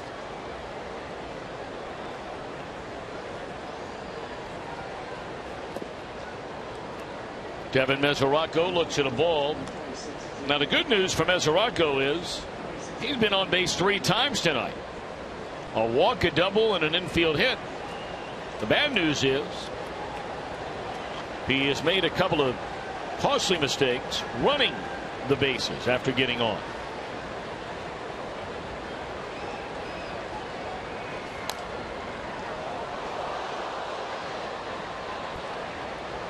When both of these Reds catchers have just taken a beating physically this year. Not that every catcher doesn't, but there are years, Chris, and we talk about it all the time, where you know a foul ball like this, it doesn't get you on the knee. It doesn't get you on the shin. It doesn't get you on the foot. It'll miss you. Same with foul balls. That one looked like it got him in the back knee. Which is almost impossible to do.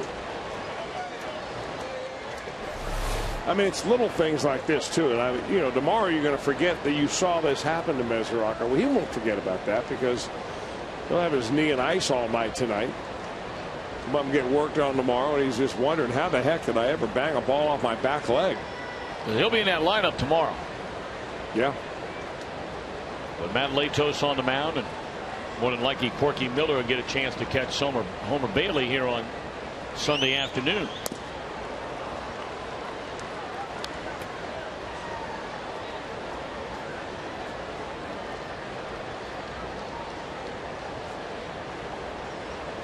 Padres scored a pair of runs in the 7th inning, but they're down 6-2.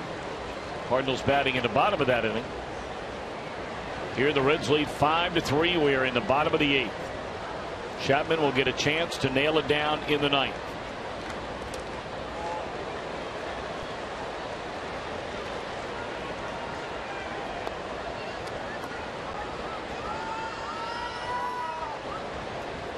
And the umpire going to give Martin a chance to shake off that pitch that got him somewhere pretty good, it looked like.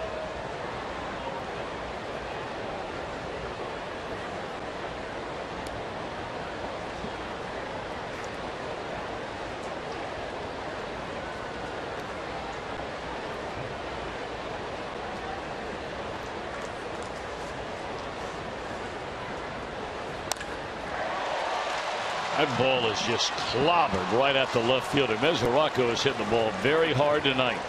All right, here we go. Off to the 9th, and Aroldis Chapman trying to close it out.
Bullpen of Andrusik, Simon, Parra, and LeCure have covered the final out in the 6th, both the 7th and 8th innings, and now it belongs to Chapman here in the 9th.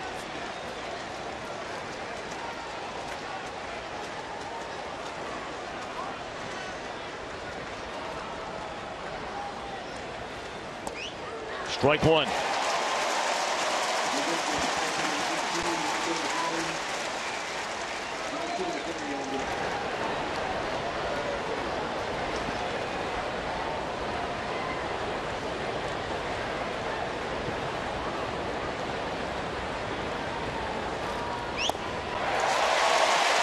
Slider swung on and missed.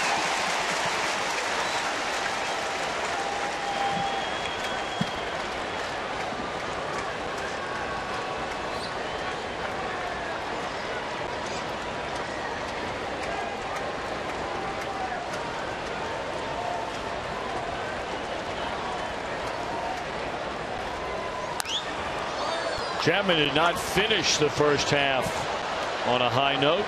You may recall he gave up a run in each of his last 2 outings before the break.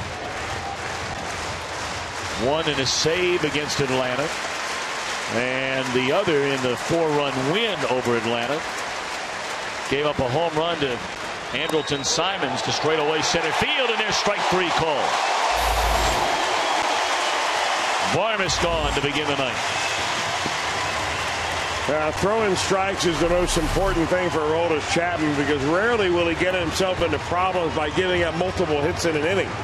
Occasionally a home run ball, but more often than not, when he does run into problems, bases on balls have a lot to do with it. That's been a strike all night long. Ken Barmes doesn't think so. I got to tell you, I'm wondering if maybe Porky Lopez down in the bullpen, turn the air conditioning up a little bit down there, because Aroldis Chapman comes out tonight wearing, of all things on a night like this in Cincinnati, a turtleneck. He's the only guy wearing one. Porky's got that AC turned up. Why not? Well, now Josh Harrison, of course, a pride of Princeton High School, comes up to bat with 1 out and nobody on here in the Pirates' 9th inning. Yeah, they want McHenry to come to the plate when he represents the tying run with a long ball. Well, the fans want to see a win. They also want to see a strikeout. Reds pitchers have 10 of them in the game. Need I say more? That would mean another big pizza giveaway. I don't want to see you rooting around the empty seats tonight looking for a ticket stub either. And I will, brother. Again. 1-1 to Josh Harrison. Old foul. And Chapman ahead now to 2 strikes. After every Reds game, Fox Sports Ohio will break it down. We will do so tonight. Reds Live brought to you by King's Honda, the King's Auto Mall. Visit KingsHondaUSA.com.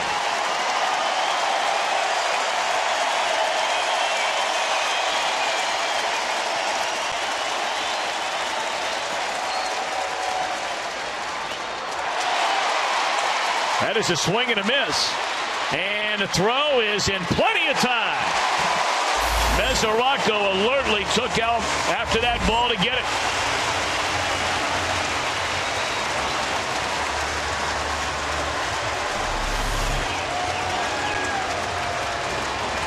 The ball went 100 miles an hour, and Josh Harrison has no clue that that ball ever did get by Mesoraco. And Mesoraco pounces on it quickly. I mean, that is a quick reaction right there. And pizza, a 2-run lead, a save in the making. Can't get a whole lot better than that here at the ballpark tonight. 0-1 to Marte.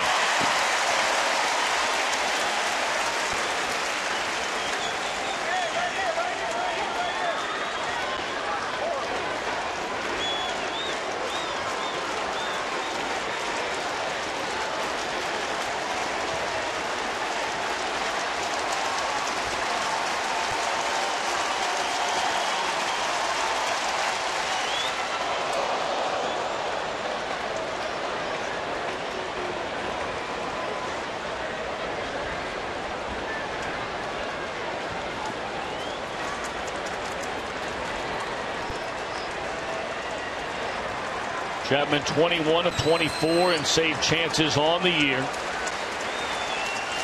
He's an out away from getting the Reds a big win to begin this 3-game weekend series against the Pirates.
Base hit into right field, and the Pirates are still alive on a 3-2 single to right by Marte. And now we will indeed see McHenry representing the tying run in this game.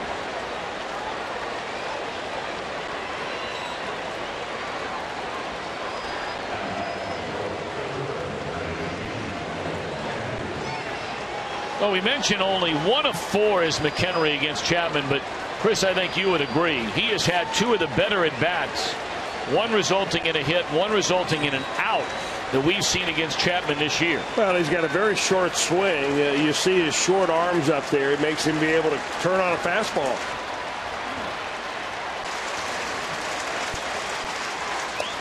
Strike one. Runner will take second base. I think one of the keys in this at bat for Chapman is to at least give McHenry the idea that he can or might throw that breaking ball.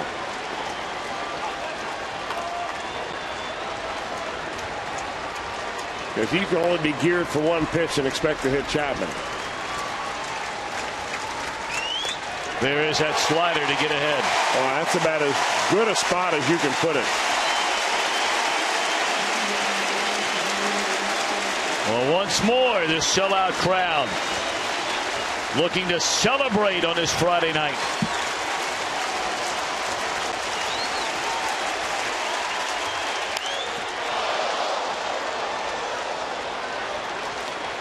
(101-mile-per-hour) fastball that McHenry puts about on to foul it away. Still 0-2. 2-run lead, 2 outs, top of the 9th.